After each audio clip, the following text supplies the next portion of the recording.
কারণ গত 5 বছর আগে আমি কি ছিলাম আর এখন কি হয়েছি সেটা দেখে অবাক না হয়ে তো আর উপায় নেই। তবে যাই হোক, তুই কি আমায় চিনতে পেরেছিস মিস্টার আয়ান? আমি কিন্তু সেই মায়া যাকে তুই গত 5 বছর আগে অপমান করে তার প্রেমের প্রপোজাল রিজেক্ট করেছিলি। মনে পড়ে কিনা দেখতো আমার কথা। 5 বছর আগে যেই মেয়েকে অপমান করে তার প্রেমের প্রপোজাল রিজেক্ট করেছিলাম, সেই মেয়েই আজ আমার সামনে একটা কন্ট্রাক্ট পেপার রেখে বলছে চাকরি করতে হলে তাকে আমার চুক্তিতে বিয়ে করতে হবে। মেয়েটার কথা শুনে আমি নিরুপায় হয়ে দাঁড়িয়ে আছি। চাকরির সন্ধানে এক অফিসে জবের ইন্টারভিউ দিতে এসেছি, কিন্তু ইন্টারভিউ দিতে এসে 5 বছর আগের সেই মেয়েটার সাথে আবারও দেখা হয়ে যাবে তা কোনো দিনও কল্পনা করিনি। তার উপরে আবার মেয়েটা আমাকে বলছে চাকরি করতে হলে কন্ট্রাক্ট পেপারে সাইন করে তাকে চুক্তিতে বিয়ে করতে হবে। মেয়েটার কথা শুনে সারা শরীর নাড়া দিয়ে উঠেছে আমার। চোখ বড় বড় করে মেয়েটার দিকে হাবলার মতন তাকিয়ে আছি। মুখ দিয়ে কোনো কথা বের হচ্ছে না। অপর পাশ থেকে মেয়েটা আমাকে হাবলার মতন তার দিকে তাকিয়ে থাকতে দেখে বলে, এভাবে তাকিয়ে আছিস কেন? মনে পড়ে কিনা দেখতো আমার কথা। জি মনে আছে। হুম, মনে থাকলে তো ভালোই। জানিস, বহুদিন ধরে প্রত্যাশা করে বসে আছি তোর সাথে আমার কবে দেখা হবে। আমার দোষ কি ছিল? আমার বয়স তোর থেকে বেশি, তোদের মতো ধনী না। তুই আমাকে একগাদা অপমান করে আমার প্রেমের প্রপোজাল রিজেক্ট করেছিলি। শোন, তোর চাকরিটা যদি তুই কনফার্ম করতে চাস তাহলে অবশ্যই তোকে কন্ট্রাক্টে সাইন করতে হবে। মায়া, আপনি এমনটা করিয়েন না। আমার চাকরিটা খুব প্রয়োজন। থাপড়ে তোর গালের সমস্ত দাগ ফেলে দিব। তুই আমার নাম ধরে ডাকছিস কোন সাহসে? ম্যাডাম বলে ডাক। ম্যাডাম প্লিজ আমায় চাকরিটা দিন, আমার চাকরিটার খুব প্রয়োজন। হ্যাঁ, এবার ঠিক আছে। আর মিস্টার আয়ান, তোকে কি আমি বলেছি যে চাকরিটা দেব না? তোকে তো আমি চাকরি দিতেই চেয়েছি, কিন্তু তার জন্য তো তোকে শর্ত মানতে হবে। তুই আমার কন্ট্রাক্ট পেপার তাকে সাইন করে দে, যেখানে লেখা আছে তুই আমার সাথে 3 বছরের চুক্তিতে বিবাহ বন্ধনে আবদ্ধ হয়েছিস। চুক্তির 3 বছরে তুই এই বিয়ে নিজ থেকে কখনোই ভাঙতে পারবি না। সেই সঙ্গে অফিস থেকেও রিজাইন করে চলে যেতে পারবি না। তবে আমি চাইলে যে কোনো কিছুই করতে পারবো। 3 বছরের আগে বিয়ে ভাঙতে পারবো। আমি চাইলে তোকে অফিস থেকেও তাড়িয়ে দিতে পারবো। এক কথায় আগামী 3 বছর আমার যেমন ইচ্ছা হয় তেমনটাই আমি করতে পারবো।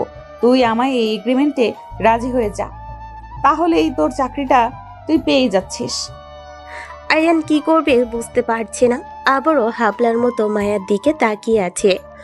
অপরদিকে মায়া আয়ানকে তার দিকে হাবলার মতন তাকিয়ে থাকতে দেখে এবার চরম রেগে যায়, যার ফলে সে রাগান্বিত কণ্ঠে বলে ওঠে, দেখ, তোর সাথে ঘন্টার পর ঘন্টা বক বক করবো সেই সময়টা আমার নেই।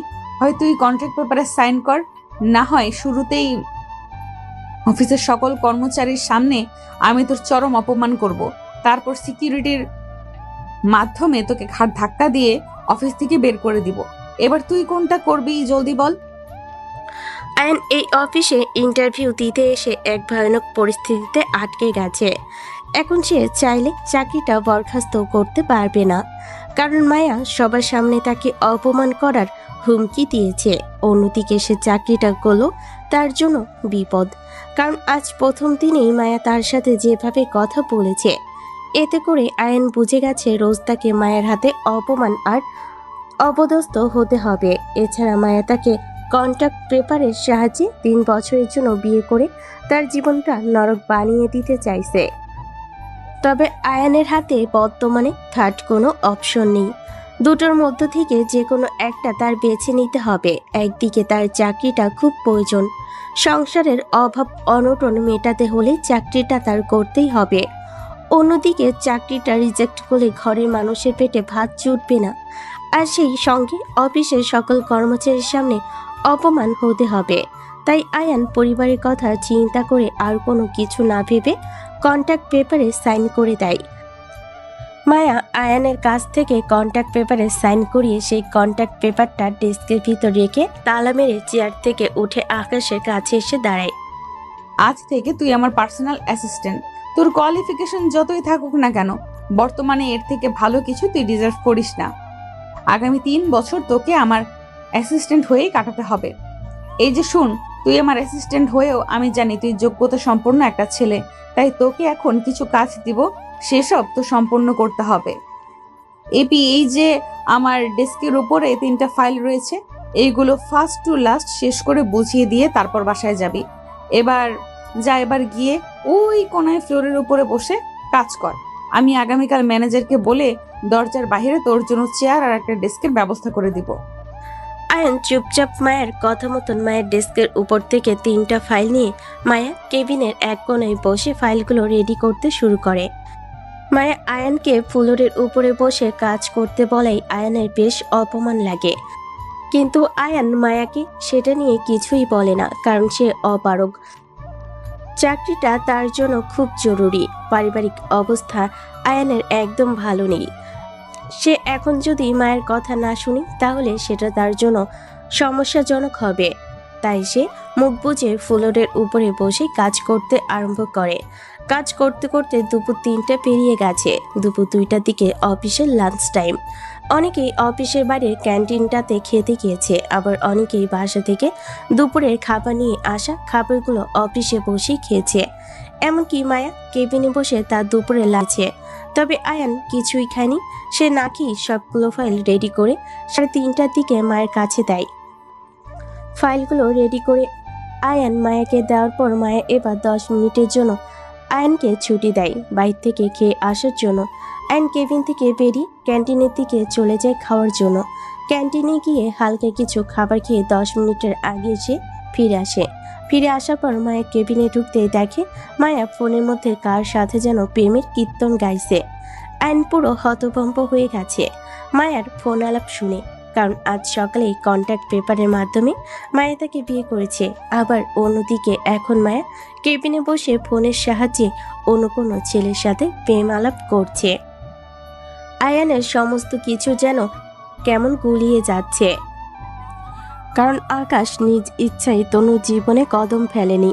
মায়া নিজেই এক প্রকার ব্ল্যাকমেইল করে কন্ট্যাক্ট পেপারের সাহায্যে আয়ানকে বিয়ে করেছে। আয়ান মায়ের দিকে তাকিয়ে সেই প্রশ্নের উত্তর খোঁজাই মগ্ন হয়ে পড়ে। অপরদিকে মায়া প্রচণ্ড রেগে যায়, আয়ানকে বিনা অনুমতিতে কেবিনে প্রবেশ করায়। ফোনটা মুখের কাছ থেকে সরিয়ে কিছুটা দূরে নিয়ে গিয়ে রাগান্বিত কণ্ঠে আয়ানকে বলে, এই অকর্মার থেকে বিনা অনুমতিতে কোন সাহসে তুই আমার কেবিনে প্রবেশ করেছিস? তোর মধ্যে কি কমন সেন্স বলতে কিছুই নেই নাকি? তুই কি জানিস না কারোর কেবিনে বা কারোর কক্ষে প্রবেশ করতে হলে অনুমতি নিয়ে ঢুকতে হয়? নাকি তোদের যখন অফিস আদালত ছিল তখন কর্মচারীরা বিনা অনুমতিতেই কেবিনে প্রবেশ করত, যার জন্য তুই এমনটা করেছিস? মায়া রাগান্বিত কণ্ঠে কথাবার্তা শুনে আয়ন থতমত খেয়ে যায়। তাড়াতাড়ি করে মায়া বিষয় নিয়ে ভাবনা চিন্তা বাদ দিয়ে কোনোভাবে নিজেকে আগে সংযত করে। এরপর মায়াকে বলে, ম্যাডাম, আমি ক্ষমা প্রার্থী। আসলে ম্যাডাম, আমি অন্যমনস্ক হয়ে থাকায় বেখেয়ালিভাবে কেবিনে অনুমতি ছাড়া প্রবেশ করে ফেলেছি। ম্যাডাম, আমি আন্তরিকভাবে দুঃখিত। আগামীতে এই রকমটা আর কখনো হবে না। দেখ, আমি আগেই বলেছি আমাকে উল্টাপাল্টা বুঝ দিতে আসিস না। আমি ভালোভাবেই জানি তুই ইচ্ছাকৃতভাবে কেবিনে অনুমতি ছাড়া প্রবেশ করেছিস, আর কেন অনুমতি নিসনি সেটাও আমি জানি। আর অনুমতি ছাড়া কোন উদ্দেশ্য নিয়ে প্রবেশ করেছিস সেটাও আমার জানা। তুই হয়তো ভেবেছিস তুই আমার স্বামী আর আমি তোর স্ত্রী। আমার কাছে অনুমতি নেওয়ার কোনো প্রয়োজন নেই তোর। আর তুই আমার কেবিনে না বলে প্রবেশ করার উদ্দেশ্য হচ্ছে আমাকে অপ্রস্তুত ভাবে দেখা। শোন, আমি ভালো করেই জানি তোর মনে শয়তানি চেপেছে, কারণ যেভাবেই হোক তোর আর আমার বিয়ে হয়েছে, তাই তুই সেটার ফায়দা ওঠাতে চাচ্ছিস। শোন মিস্টার আয়ান মাহমুদ, তোকে একটা কথা স্পষ্টভাবে জানিয়ে দিই, তোকে আমি বিয়ে করার উদ্দেশ্যে কিন্তু মোটেও এটা না যে আমি তোর সাথে ঘনিষ্ঠ হব বা তোর সাথে সাধারণ বাকি 5-10টা দম্পতির মতন আগামী 3 বছর কাটাবো।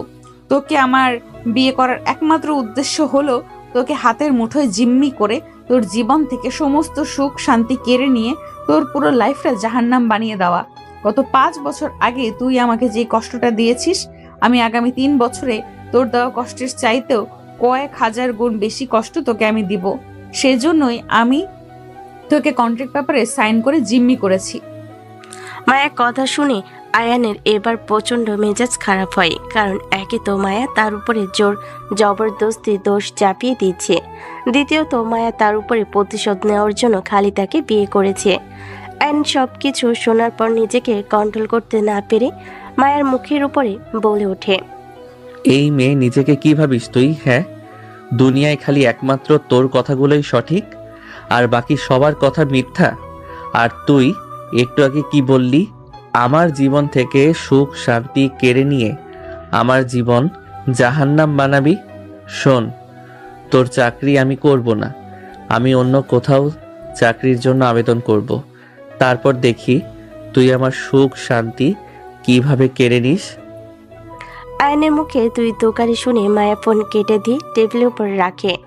এরপর বসা থেকে উঠে ডেস্কের উপরে থাকা মায়া তার কথা বলার ছোট ফোনটা হাতে নিয়ে সজোরে আয়নের উপরে ছুঁড়ে মারে, যার ফলে ফোনটা আয়নের কপালে লেগে কপাল ফেটে রক্ত পড়তে আরম্ভ করে।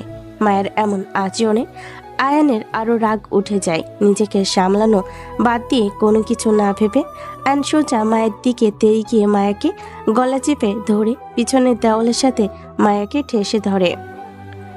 এরপর গর্জন করে বলে ওঠে, এই মেয়ে কিসের এত দেমাগ তোর? আমাকে কি তোর মানুষ বলে মনে হয় না? আজ সকাল থেকে আমার সাথে যা খুশি করে যাচ্ছিস, যা খুশি বলে যাচ্ছিস, তার উপরে এখন আবার এসে মিথ্যা দোষ চাপিয়ে আমার উপরে ফোন ছুঁড়ে মেরেছিস। এই মেয়ে, আমাকে কি তোর খেলনার পুতুল মনে হচ্ছে নাকি? আর আমার জীবন নষ্ট করার তুই কে?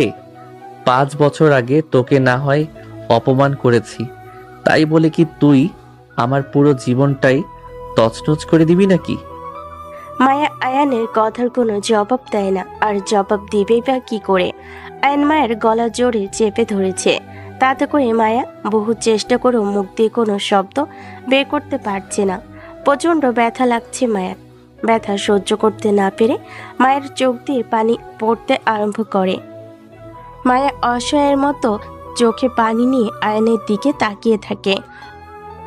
অপরদিকে মায়ের কান্নারত দৃষ্টি দেখে আয়নের রাগ মাটি হয়ে যায়।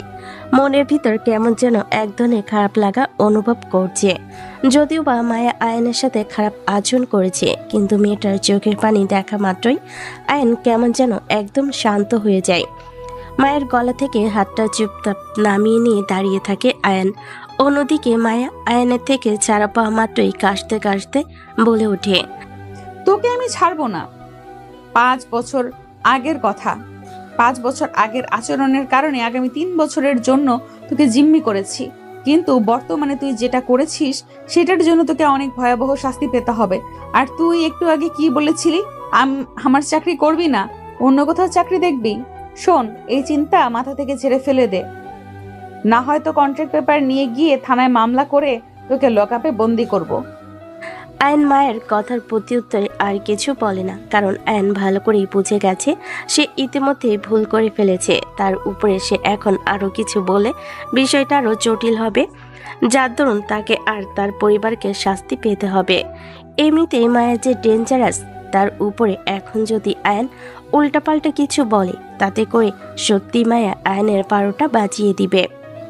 তাই আয়ন পরিস্থিতিটাকে সামলে দেওয়ার জন্য চুপ করে দাঁড়িয়ে থাকে। আর মায়া রাগে ফসফস করতে করতে চেয়ারের উপর গিয়ে বসে পড়ে। কিছুটা সময় এভাবেই কেটে যায়, কেউ কারোর সাথে কোনো কথা বলে না। কিছুক্ষণ পর মায়ের রাগ কমে যায়। রাগ কমার পর মায়া কি মনে করে যেন ডেস্কের ডয়ার খুলে ডয়ার থেকে ফার্স্ট এড বক্স হাতে নিয়ে উঠে দাঁড়ায়। এরপর আয়নকে বলে, চুপ করে আমার চেয়ারটায় বস। আয়ন মায়ের আচরণ দেখে পুরো তাজ্জব হয়ে যায়। আয়নের মাথা কাজ করছে না, এটা কি সত্যি সেই মায়া যে একটুকেই আয়নের জীবন ধ্বংস করে দেওয়ার কথা বলেছিল? আয়ন এক নজরে আশ্চর্যজনক দৃষ্টিতে হাঁ করে মায়ের দিকে তাকিয়ে আছে। অপরদিকে মায়া আয়নকে তার দিকে হাঁ করে তাকিয়ে থাকতে দেখে আবারও বলে ওঠে, এই অকর্মা ঠিকই তোকে আমার চেয়ারটায় বসতে বলেছি, আমার কথাটা কি তোর কানে যায়নি? মায়ের কথাই আয়নের হুঁশ ফিরে আসে। আয়ন তাড়াতাড়ি মায়ের কথা অনুযায়ী চুপ করে তনু চেয়ারটায় গিয়ে বসে। আয়ন মায়ের চেয়ারে বসার পর মায়া ফার্স্ট এইড বক্সটা খুলে নিজের তুলো নিয়ে শুরুতে আয়নের কপালে রক্ত পড়া বন্ধ করে। এরপর মায়া আয়নের কপাল ওয়াশ করে আয়নের কপালে পট্টি বেঁধে দেয়। মায়ার আচরণ দেখে আয়নের মনে হচ্ছে মায়া যেন তার বিয়ে করাবো, আর এমনটা মনে হওয়ার আরও একটা কারণ রয়েছে। মায়া আয়নের কপালে পট্টি বেঁধে দেওয়ার জন্য যখন আয়নের কাছাকাছি যায়, তখন আয়ন তার দুধ নিতে নিজের অজান্তেই অনেকটা সময় মায়ের পেটের সাথে ঠেকিয়ে রেখেছিল, কিন্তু মায়া তাকে কিছুই বলেনি। তার উপরে মায়া তাকে নিজেই পট্টি বেঁধে দিয়েছে। আয়ন মায়ের এমন শোভনীয় আচরণ দেখে প্রথম দিনই মায়াই আটকে যায়। যদিও বা মায়ের সাথে আয়নের বিয়েটা স্বাভাবিকভাবে হয়নি, কিন্তু তারপরও আয়নের কেন জানি ইচ্ছে করছে বিয়ের পরে সমস্ত ভূমিকা মায়ের সাথে পালন করতে। আয়ন এক ধরনের মোহের মধ্যে আটকে গেছে। অপরদিকে মায়া আয়নের কপালে পট্টি বেঁধে দেওয়া শেষ করতেই আয়নকে বলে, তোর কপালে পট্টি বেঁধে দিয়েছি, এবার তুই উঠে দাঁড়া আর আমি চেয়ারে বসবো। তারপর তুই আমার পা টিপে দিবি হিসাব বরাবর, কারণ তুই আমার গলা চেপে ধরেছিস, যেটা তোর করা কখনোই উচিত হয়নি। তুই সাময়িকের জন্য ভুলে গিয়েছিস আমি তোর অফিসের ম্যাডাম। তোর জিনিসটা তোকে মনে করিয়ে দিতে তোকে দিয়ে আমার পা টেপাবো। দেখি এবার কাজে লেগে পড়। এমন সময় সবকিছু ঠিকঠাক ছিল, কিন্তু বর্তমানে মায়ের কথাবার্তাগুলো শুনে আয়নের ভিতরে জন্মানো সমস্ত মোহ লেজ গুটিয়ে পালায়। শেষমেশ মায়ের পা টিপতে হবে আয়নের কথাটা শুনতে আয়নের শরীর কেমন যেন গুলিয়ে ওঠে। মায়া আয়নকে চুপচাপ তার দিকে তাকিয়ে থাকতে দেখে বলে ওঠে, দেখ, আমি যেটা বলেছি সেটা তোকে করতেই হবে। জলদি পা টিপতে শুরু কর, না হয় বড় ফোনটা তোর দিকে ছুঁড়ে মেরে কপালে আরেক পাশে ফাটিয়ে দেব। মায়ের কথা শুনে অপারগ হয়ে মায়ের পা টিপতে আরম্ভ করে। কিছু সময় পা টেপার পর অফিস ছুটির সময় হয়ে আসে, তাই মায়া আয়নকে বলে, হয়েছে, এবার পা ছেড়ে উঠে দাঁড়া, আর মিনিট দুয়েকের মধ্যেই অফিস ছুটি হবে। যা আজকের মতন তোর ছুটি, আগামী কাল 10টার আগে অফিসে এসে হাজির হবি। আচ্ছা। আয়ন চুপচাপ আর কথা না বলে বাড়ির উদ্দেশ্যে রওনা হয়। এদিকে আয়ন চলে যাবার পর মায়াও অফিস থেকে বেরিয়ে বাসায় চলে যায়। আয়ন বাসে গিয়ে ফ্রেশ হতে চলে যায়। ওয়াশরুমে ঢুকে ফ্রেশ হয়ে বের হয়ে গায়ে শার্ট পরে খেতে চলে যায়। আয়নের মা ইতোমধ্যে টেবিলে খাবার লাগিয়ে দিয়েছে। আয়ন খাওয়া দাওয়া শেষ করে আবার রুমে চলে আসে। এরপর রুমে এসে কিছুক্ষণ রেস্ট করার মনোভাব নিয়ে বিছানায় গা এলিয়ে দিয়ে শুয়ে থাকে, কিন্তু আয়ন কখন যে ঘুমিয়ে যায় সেটা সে নিজেও বলতে পারে না। তবে তার ঘুম ভাঙে ফোনের আওয়াজে। চোখ কসলাতে বিছানার এক পাশে রাখা ফোনটা হাতে নিয়ে রিসিভ করতে ওপাশ থেকে কেউ বলে ওঠে, মিস্টার আয়ান, আমি মায়া বলছি। শোন, আমি তোকে মেসেজ করে একটা বাড়ির ঠিকানা পাঠিয়েছি, তুই জলদি সেই বাড়ির নিচে এসে আমার জন্য অপেক্ষা কর। আমি মিনিট 10 পর নিচে নামছি। তারপর আমরা কয়েকজন বান্ধবী মিলে শপিং করব, আর তুইও আমার সঙ্গে যাবি আমাদের জিনিসপত্রগুলো ক্যারি করতে। মায়ের কথা শুনে আয়নের মাথা গরম হয়ে যায়, কারণ এমনিতেই বেচারাকে ঘুম থেকে ফোন দিয়ে উঠিয়েছে। তারপরে মায়া তাকে ঘরের পোষা চাকরের মতন ব্যাগ ক্যারি করার কথা বলছে। আয়নের ইচ্ছে করছে ফোনের মধ্যে দিয়ে ঢুকে গিয়ে মায়াকে কষে এক থাপ্পড় লাগাতে, তবে আয়ন নিজের রাগকে মায়ের সামনে প্রকাশ করে না। নিজেকে স্বাভাবিক রেখে শান্ত গলায় বলে, ম্যাডাম, আমি আসতে পারবো না, কারণ এখন কোনো অফিস টাইম না যে আমি আপনার কাজ করব। আর আপনি আমাকে যে কাজের কথা বলছেন সেটা একদম আপনার ব্যক্তিগত। ম্যাডাম, আমি আপনার অফিসের অ্যাসিস্ট্যান্ট। অফিসের কাজ ছাড়া আপনার ব্যক্তিগত কোনো কাজ আমি করব না। দেখ, আমার কথার অমান্য করে নিজের বিপদ ডেকে আনিস না। তুই ভালো করে জানিস আমার কথার অমান্য করলে তোর জন্যই ক্ষতি হবে। তাই ভালোই বলছি, 10 মিনিটের মধ্যে আমার লোকেশনে এসে হাজির হ। ফোন রাখলাম। মায়া আয়নকে আর কথা বলার সুযোগ না দিয়ে ফোন কেটে দেয়। এদিকে আয়নের মেজাজ আগের চেয়ে আরো বেশি গরম হয়ে যায়। তবে আয়নের কিচ্ছু করার নেই। সে যদি এখন মায়ের কথা না শুনি, তাহলে সেটা শোধ মায়া অফিসের মধ্যে তুলবে। তাই আয়ন মায়ের কথা মতন গায়ে অন্য আরেকটা শার্ট লাগিয়ে মায়ের পাঠানো ঠিকানায় চলে যায়। তারপর সেখানে গিয়ে দাঁড়িয়ে মায়ের জন্য অপেক্ষা করতে থাকে। কিছুক্ষণ পর মায়া বাড়ি থেকে নিচে নেমে আয়নের কাছে আসে। মায়া যে বাড়ি থেকে নিচে নেমেছে সেটা মায়ের নিজের বাড়ি, আর আয়ন এটা মায়ের সাথে ফোনে কথা বলা অবস্থাতেই বুঝে গিয়েছে। মায়া আয়নের সাথে আসার পর গ্যারেজ থেকে নিজের গাড়ি বের করে আয়নকে নিয়ে শপিং মলের উদ্দেশ্যে রওনা হয়েছে। মায়া নিজেই গাড়ি ড্রাইভ করছে, আর আয়ন তার পাশের সিটে চুপচাপ বসে আছে। কিছুক্ষণ গাড়ি করে যাত্রা করার পর আয়ন আর মায়া শপিং মলে গিয়ে পৌঁছায়। শপিং মলের সামনে মায়ের ফ্রেন্ডরা দাঁড়িয়ে মায়ের জন্য বহু আগ থেকে অপেক্ষা করছে। মায়ের শপিং মলে পৌঁছে নিজের বান্ধবীদের সাথে দেখা করে তাদের নিয়ে শপিং মলে ঢুকে যায়, আর আয়নকে তার পিছনে পিছনে যেতে বলে। মায়া আর তার বান্ধবীরা শপিং মল ঘুরে ঘুরে অনেক শপিং করে। মায়ের নিজের ক্রয়কৃত জিনিসগুলো সব আয়নের হাতে ধরিয়ে দেয়। তবে মায়ের বান্ধবীরা যখন তাদের ক্রয়কৃত জিনিস আয়নের হাতে দিতে যাবে ক্যারি করার জন্য, তখন জিনিসটা মায়ের কেমন যেন গায়ে লাগে। তাই সে সবাইকে বলে নিজের জিনিস নিজেকেই ক্যারি করতে, আর তার জিনিসগুলোই খালি সে আয়নের হাতে দেয়। এরপর শপিং শেষ করে যে যার মতন বিদায় নিয়ে বাড়ি চলে যায়। আর মায়া আয়নকে নিয়ে গাড়ি করে নিজের বাড়ির সামনে এসে পৌঁছায়। বাড়ির সামনে পৌঁছানোর পর গাড়ি সাইড করে মায়া আয়নকে বলে তার শপিং ব্যাগগুলো বাস অব্দি পৌঁছে দিতে। আয়ন কোনো কথাবার্তা ছাড়া চুপচাপ মায়ের কথা মেনে জিনিসগুলো সঙ্গে নিয়ে মায়ের পিছনে পিছনে যেতে থাকে। মায়া বাড়ির দরজার সামনে পৌঁছে দরজার কলিং বেল বাজাতেই মায়ের মা এসে দরজা খুলে দেয়। তারপর মায়া আয়নের হাত থেকে শপিং ব্যাগগুলো নিয়ে ঘরে প্রবেশ করে আর আয়নকে বলে, হয়েছে, এবার তুই বাড়ি চলে যা। এরপর আয়ন সেখান থেকে চলে আসে। যদিও মায়ের আম্মু খাবার খেয়ে আসতে বলেছিল, বাট আয়ন অন্যদিন খাবে বলে চলে আসে। বাসায় আসতেই আয়নের আম্মু বলল, কি রে বাবা, আজ এত দেরি করলি যে? কখনো তো তুই 9টার পর বাড়ির বাহিরে থাকিস না। আসলে মা, অফিসের একটা কাজের জন্য গিয়েছিলাম। ও আচ্ছা, তুই ফ্রেশ হয়ে আয়, তারপর দুজনে খেয়ে নিব। ঠিক আছে। আয়ন ফ্রেশ হতে চলে যায়। কিছুক্ষণ পর ফ্রেশ হয়ে এসে মায়ের সাথে একসাথে বসে খাওয়া দাওয়া করে রুমে গিয়ে ঘুমিয়ে পড়ার উদ্দেশ্যে শুয়ে পড়ে। রাত কেটে যায়। পরের দিন সকাল 8টার দিকে আয়ান ঘুম থেকে উঠে ফ্রেশ হয়ে নাস্তা পানি শেষ করে 9টার কিছু সময় পরে বাসা থেকে অফিসের উদ্দেশ্যে বেরিয়ে পড়ে। অফিসে আসতেই ম্যানেজারের সাথে আয়নের দেখা হওয়ার পর ম্যানেজার আয়নকে সঙ্গে করে নিয়ে গিয়ে আয়নকে তার বসার স্থান দেখায়। এরপর আয়নকে বলে, এটাই হচ্ছে তোমার বসার জায়গা। তুমি এখানে বসে নিজের কাজকর্ম করবে, আর সেই সঙ্গে খেয়াল রাখবে ম্যাডাম বেল বাজাচ্ছে কিনা। তুমি গতকাল হয়তো দেখেছো ম্যাডামের টেবিলের উপরে ঘন্টার মতন কিছু একটা আছে, যেটা বাজলেই মনে করবে ম্যাডাম তোমাকে ডাকছে। আচ্ছা। এবার তাহলে থাকো, আমি ওই দিকটাতে গেলাম। ম্যানেজার আয়নকে তার বসার জায়গা দেখিয়ে দিয়ে নিজের কাজে চলে যায়। ম্যানেজার চলে যাওয়ার পর আয়ন চেয়ারের উপরে গিয়ে বসে পড়ে। আয়ন তার বসার স্থানে বসে মায়া আসার অপেক্ষা করতে থাকে।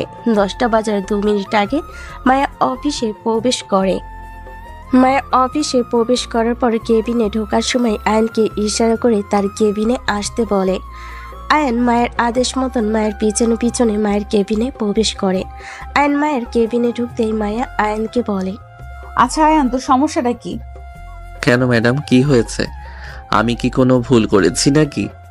তুই গতকাল না খেয়ে বাসা থেকে এসেছিস কেন? মা তোকে এত করে বলেছে গতকাল রাতে খেয়ে আসার কথা, কিন্তু তুই না খেয়ে চলে এসেছিস। তুই জানিস না মা তোর জন্য গতকাল থেকে আমার উপর অভিমান করে আছে।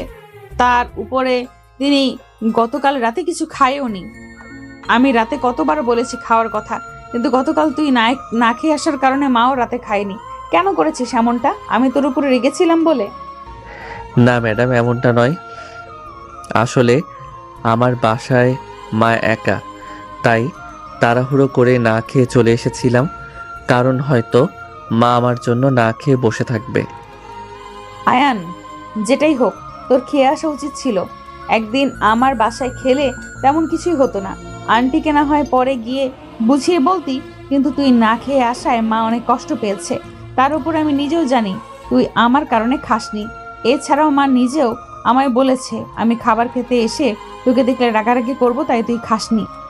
আয়ন মায়ের কথা শুনে কি উত্তর দিবে বুঝে উঠতে পারছে না। সত্যিকার অর্থে গতকাল রাতে মায়ের বাসায় না খাওয়ার অনেক বড় কারণ কিন্তু মায়া নিজেই ছিল। আয়ন বেশ চিন্তায় পড়ে যায় মায়ের কথায় কি উত্তর দিবে, তাই সে চুপ করে আছে। অপরদিকে মায়া আয়নকে চুপ করে থাকতে দেখে আচ্ছা শোন, যা হবার হয়ে গেছে, এখন গিয়ে কাজে মন দে। আর 2 ঘন্টা পর মানে ঘড়ির কাঁটায় 12টা বাজলেই তুই আমার কেবিনে এসে দেখা করবি। তারপর তোকে নিয়ে একটা কাজে বের হব। ঠিক আছে ম্যাডাম। মায়ের কেবিন থেকে বেরিয়ে আয়ন নিজের ডেস্কে এসে বসে। দেখতে দেখতে 12টা বেজে যায়। আয়ন 12টা বাজতেই অনুমতি নিয়ে মায়ের কেবিনে প্রবেশ করে। মায়া তাকে নিয়ে 12টার সময় কোথাও যেন যাবে, সেই কথাটা মায়াকে স্মরণ করিয়ে দেয়। মায়া খুব গুরুত্বপূর্ণ একটা ফাইল নিয়ে কাজ করছিল, কিন্তু আয়ন এসে তাকে নিয়ে বের হওয়ার কথাটা স্মরণ করে দিতেই মায়া ফাইল বন্ধ করে দিয়ে আয়নকে নিয়ে অফিস থেকে বেরিয়ে নিজের গাড়িতে ওঠে। এরপর মায়া গাড়ি ড্রাইভ করে আয়নকে নিয়ে একটা ডক্টরের কাছে যায়। পরে আয়নকে দেখে ডক্টরকে বলে, ডাক্তার, ও মাথায় আর পেটে আঘাত পেয়েছে, আপনি একটু দেখুন তো ওকে। ঠিক আছে, দেখছি। তবে কিভাবে আঘাতগুলো পেল উনি? ডক্টর, আমরা দুজন স্বামী স্ত্রী, দুজনের মধ্যে একটু ঝগড়া হয়েছিল, যার ফলে আমি ওর উপরে রেগে গিয়ে গরম চা আর ফোন ছুঁড়ে মেরেছিলাম। ডক্টর আর আয়ন দুজনেই মায়ের কথা শুনে অবাক হয়ে যায়। বিশেষ করে আয়ন বেশি অবাক হয়, কারণ মায়া ডক্টরের সামনে তাকে নিজের স্বামী বলে পরিচয় দিয়েছে। অপরদিকে ডক্টর মায়ের কথা শুনে তার দিকে এক নজর আশ্চর্যের দৃষ্টিতে তাকিয়ে আয়নের জখমগুলো দেখতে শুরু করে। ডক্টর আয়নের জখমগুলো দেখে প্রেসক্রিপশনের মধ্যে কিছু ওষুধ লিখে দেয়, আর ওই ওষুধগুলো কন্টিনিউ করতে বলে এবং সেই সঙ্গে আরও পেটের ফোসকার জন্য একটা মলম ব্যবহার করতে বলে আয়নকে। ডক্টরের কাজকর্ম শেষ হলে মায়া ডক্টরের ফিস দিয়ে আয়নকে নিয়ে ডক্টর চেম্বার থেকে বের হয়। এরপর আয়নের হাত পেঁচিয়ে ধরে আয়নকে নিয়ে গাড়ির দিকে এগোতে থাকে। মায়ের এমন আচরণে আয়ন আরও অবাক হয়ে যায়। রাস্তাঘাটে স্ত্রী যেভাবে স্বামীর হাত ধরে হাঁটে, মায়াও সেভাবে আয়নের হাত ধরে রেখেছে। তার উপরে মায়া তাকে এনে ডক্টর দেখিয়েছে। মায়ের এমন আচরণে আয়নের মনে হচ্ছে মায়া সত্যিকারের তার বিয়ে করা বউ। আয়নের ভিতরে এক নতুন অনুভূতি জন্মাচ্ছে মায়াকে নিয়ে। ভিতরটা খুশিতে পাগল হয়ে যাচ্ছে আয়নের। তবে আয়ন মায়াকে কিছুই বলে না, চুপচাপ তার সাথে হাঁটতে থাকে। এভাবে মায়া আয়নকে নিয়ে গাড়ির সামনাসামনি যাওয়ার কিছুটা আগ মুহূর্তে হুট করে আয়নের হাত ছেড়ে দিয়ে দৌড়ে গাড়ির সামনে দাঁড়িয়ে একা একটা ছেলের কাছে যায়। তারপর ছেলেটার সাথে কথা বলতে আরম্ভ করে। মায়া আয়নের হাত ছেড়ে যেই জায়গা থেকে দৌড়ে ছেলেটার কাছে গিয়েছে, আয়ন সেই জায়গাতেই দাঁড়িয়ে দুজনে কথা বলা দৃশ্য তাকিয়ে তাকিয়ে দেখছে। অপরদিকে মায়া ছেলেটার সাথে দেখা করে। কিছুটা সময় কথা বলার পর আয়নকে ডেকে বলে, আয়ন, এইদিকে আয়, তোকে আমার বয়ফ্রেন্ডের সাথে পরিচয় করিয়ে দেই। ছেলেটা মায়ের বয়ফ্রেন্ড হয়। কথাটা মায়ের মুখে শুনে আয়নের ভিতরটা মোচড় দিয়ে ওঠে। সেই সঙ্গে আয়নের হাসি খুশি চেহারাটা মুহূর্তেই মলিন হয়ে যায়। আয়ন মায়ের কথায় সাড়া না দিয়ে চোখ মলিন করে তাদের দুজনের দিকে তাকিয়ে আছে। অপরদিকে মায়ের আয়নে কোনো সারা শব্দ না পেয়ে আবারও আয়নকে বলে, এই আয়ন, তোর কি হয়েছে? তোকে আমি এদিকে আসতে বললাম, আমার কথা কি তুই শুনতে পাসনি নাকি? আয়ন মায়ের কথা শুনে আবার নিজেকে স্বাভাবিক করে। তারপর মায়ের কথা মতন চুপচাপ হেঁটে তাদের দুজনের সামনে যায়। আয়ন মায়ের আর তার বয়ফ্রেন্ডের সামনে যেতেই মায়া তার বয়ফ্রেন্ডকে বলে, সোহান, এটাই হলো সেই অকর্মার ঢেকি আয়ান, যার কথা তোমায় আমি বলেছিলাম। আর আয়ান, এটা হচ্ছে আমার বয়ফ্রেন্ড সোহান। নে, তোদেরকে ইন্ট্রোডিউস করিয়ে দিলাম, এবার তোরা নিজেরা দুজন কথা বল। মায়ের কথা শুনে আয়নের আগে ভিত্তি ফেটে যাওয়ার উপক্রম হয়েছে। এমনিতে বেচারার ভিতরে মায়ের বয়ফ্রেন্ডকে দেখে ঘূর্ণিঝড় শুরু হয়েছে। তার উপরে মায়া তার বয়ফ্রেন্ড সোহানের সামনে আয়নকে অকর্মা ঢেকি বলে বাজেভাবে পরিচয় করিয়ে দিয়েছে। আয়ন যদি এখন নিজেকে সামলে না রাখে তাহলে বর্ষর একটা তুফান আসবে তার উপরে। তাই আয়ন নিজেকে সামলে নিয়ে মায়ের বয়ফ্রেন্ড সোহানের দিকে হ্যান্ডশেক করার উদ্দেশ্যে হাত বাড়িয়ে দেয়। কিন্তু সোহান আয়নের সাথে হ্যান্ডশেক করে না। অপমানজনকভাবে নিজের হাতকে আরো গুটিয়ে নিয়ে আয়নকে বলে, থাক, হাত মেলানোর প্রয়োজন নেই, এমনিতেই আমরা মুখে কথা বলতে পারি। সোহানের অপমানজনক আচরণ আর তার কথাবার্তা শুনে আয়নের মাথায় এবার রক্ত জোটে বসে, যার ফলে আয়ন আর নিজের উপর কন্ট্রোল রাখতে পারে না। চোখে মুখে রাগে চাপ এনে সোহানকে বলে, স্যুট বুট পরেছিস দেখে নিজেকে এলিট ক্লাস মনে হচ্ছে তোর, কিন্তু বাস্তবে তোকে আমার রাস্তার টোকাই বলে মনে হচ্ছে। এখনো মানুষের সাথে কোন ভঙ্গিমায় কথা বলতে হয় শিখতে পারিসনি। আর ম্যাডাম, আপনাকে বলি, নেক্সট টাইম এমন টোকাই ফোকাইয়ের সাথে আমাকে পরিচয় করাবেন না কখনো। আমি এবার গাড়িতে উঠে বসলাম। আপনি টোকাইয়ের সাথে নিজের কথাবার্তা শেষ করে গাড়িতে আসুন। আয়ন রেগে মেগে সোহানকে এক গাদা কথা শুনিয়ে দিয়ে গাড়িতে উঠে বসে। অন্যদিকে মায়া আর সোহান আয়নের কথাবার্তা শুনে পুরো অবাক। সেই সঙ্গে সোহানের লজ্জায় মাথা কাটা যাবার মতন অবস্থা। আয়ন সোহানকে কথা শুনিয়ে এসে গাড়িতে উঠে বসার পর বাইরে দুজনের মাঝে কি কথাবার্তা হচ্ছে বা কি ঘটেছে সেসব নিয়ে আয়নের কোনো আইডিয়া নেই। সে তার মতন চুপচাপ করে গাড়িতে বসে আছে। এমনভাবে কিছুক্ষণ যাওয়ার পর মায়া চোখ মুখ লাল করে গাড়িতে উঠে বসে। এরপর গাড়ি স্টার্ট দিয়ে আয়নকে বলে, এই আয়ান, তুই কোন সাহসে সোহানকে অপমান করেছিস? তোর তো দেখছি অনেক সাহস বেড়ে গেছে। সোহানের হয়ে মায়াকে কথা বলতে দেখে এবার আয়নের মায়ের উপরও চরম রাগ উঠে যায়। তাই সে মায়াকে বলে, সাহসের তো এখনো কিছুই দেখিসনি। রাস্তার টোকাইটাকে নিয়ে ওকালতি করতে আসলে তোকে এখন কষে এমন এক থাপ্পড় মারবো, সোজা গাড়ির দরজা ভেঙে রাস্তার উপরে গিয়ে ছিটকে পড়বি। কি ভেবেছিস আমাকে? সবসময় চুপ করে থাকি বলে আমি দুর্বল? তুই আমাকে এটা সেটা বলিস, সেটা না হয় কোনোভাবে মানা যায়, কিন্তু কোন সাহসে তোর সেই রাস্তার টোকাই বয়ফ্রেন্ড আমাকে অপমান করে? এত সাহস কই পেয়েছে সে? মায়ের এমনিতেই মেজাজ খারাপ। আয়ন সোহানকে অপমান করে চলে আসার পর মায়ের সাথে সোহানের ছোটখাটো একটা ঝামেলা লেগেছে। তার উপর আয়ন এখন আবার মায়ের সাথে তুই তুকারি করার পাশাপাশি তাকে থাপ্পড় মারবে বলেছে। আয়নের উপরও মায়ের এবার চরম রাগ উঠে যায়। রাস্তার এক পাশে গাড়ি থামিয়ে মায়া আয়নকে চেয়েছি বলে ওঠে, এই অকর্মার গাড়ি থেকে নাম, না হয় ঘাট ধাক্কা দিয়ে তোকে রাস্তায় ফেলে দিব। বেয়াদব, তোর কত বড় সাহস! তুই আমার সাথে বড় গলায় কথা বলার পাশাপাশি আবার আমাকে বলছিস থাপ্পড় মারবি? এক্ষুনি নাম তুই গাড়ি থেকে, না হয় তোর অবস্থা 12টা বাজিয়ে দিব। আয়ন আর কোনো কথা না বলে গাড়ি থেকে নেমে হাঁটতে আরম্ভ করে। হাঁটতে হাঁটতে আয়ন অনেকটা সামনে চলে যায়।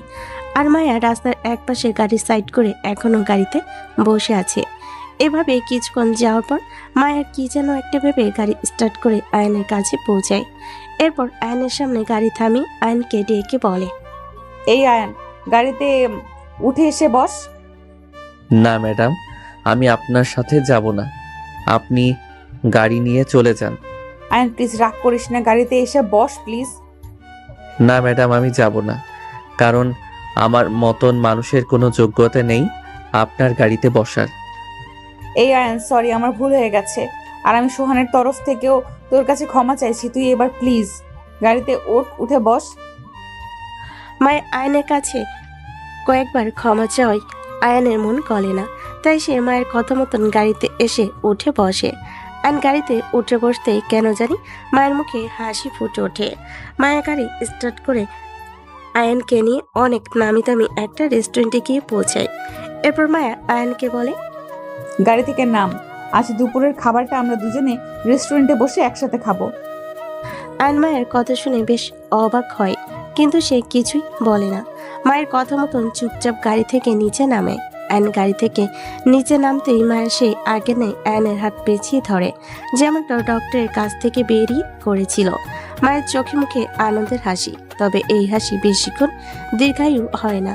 মায়ের আয়নের হাত পেঁচিয়ে কয়েক সেকেন্ডের মধ্যে আয়ন মায়ের থেকে হ্যাঁচকা টান দিয়ে নিজের হাত ছাড়িয়ে নেয়, যেটাতে মায়া বেশ অবাক হয়। আর সেই সঙ্গে মায়ের মুখের এক্সপ্রেশনও পাল্টে যায়। তখনই আয়ন মায়াকে বলে ওঠে, ম্যাডাম, আমি আপনার আপন বা ঘনিষ্ঠ কেউ নই, তাই আমার হাত এভাবে পেঁচিয়ে ধরার কোনো মানেই হয় না। এভাবে স্বামী স্ত্রী একে অপরের হাত চেপে ধরে, কিন্তু আমরা তো সেই রকম কেউ না। হ্যাঁ, যদিও বা আমাদের বিয়ে হয়েছে, কিন্তু বিয়েটা আপনার জন্য শুধুমাত্র একটা মাধ্যম আমাকে জিম্মি করে কষ্ট দেওয়ার। তাই আমার মনে হয় না আমাদের এভাবে হাত ধরে হাঁটা উচিত। সেজন্য আমি নিজের হাত ছাড়িয়ে নিয়েছি। আয়নের কথায় মায়ের কেন জানি মনের ভিতরে রক্তক্ষরণ হতে আরম্ভ করে। আয়নের হাত শুরুতে সে মনের আনন্দে পেঁচিয়ে ধরেছিল, তবে পরবর্তীতে আয়ন তার হাত ছাড়িয়ে নেওয়ায় তার মনের ভিতরে কেমন যেন এক ধরনের খারাপ লাগা কাজ করছে। মায়ের ক্ষণিকের জন্য মনে হচ্ছে আয়ন তার সত্যিকার অর্থে হাজবেন্ড। মায়া ভাবনায় পড়ে যায়, নিজেকে সামলে নিয়ে আয়নকে বলে। চল রেস্টুরেন্টের ভেতরে চল। মায়া আয়নকে রেস্টুরেন্টের ভিতরে যেতে বলে সে হাঁটা শুরু করে, আর আয়ান মায়ের কথা মতন তার পিছনে পিছনে হাঁটছে। দুজনেই রেস্টুরেন্টে প্রবেশ করে একটা টেবিলে গিয়ে বসে কিছুক্ষণ পর রেস্টুরেন্টের এক কর্মচারী এসে তাদেরকে খাবারের মেনু কার্ড দেয়। মায়া মেনু কার্ড উঠিয়ে নিয়ে নিজের মন মতন মেনু কার্ড থেকে অনেক ভালো ভালো খাবার নিজেদের জন্য অর্ডার করে। রেস্টুরেন্টের কর্মচারী খাবারের অর্ডার নিয়ে চলে যায়।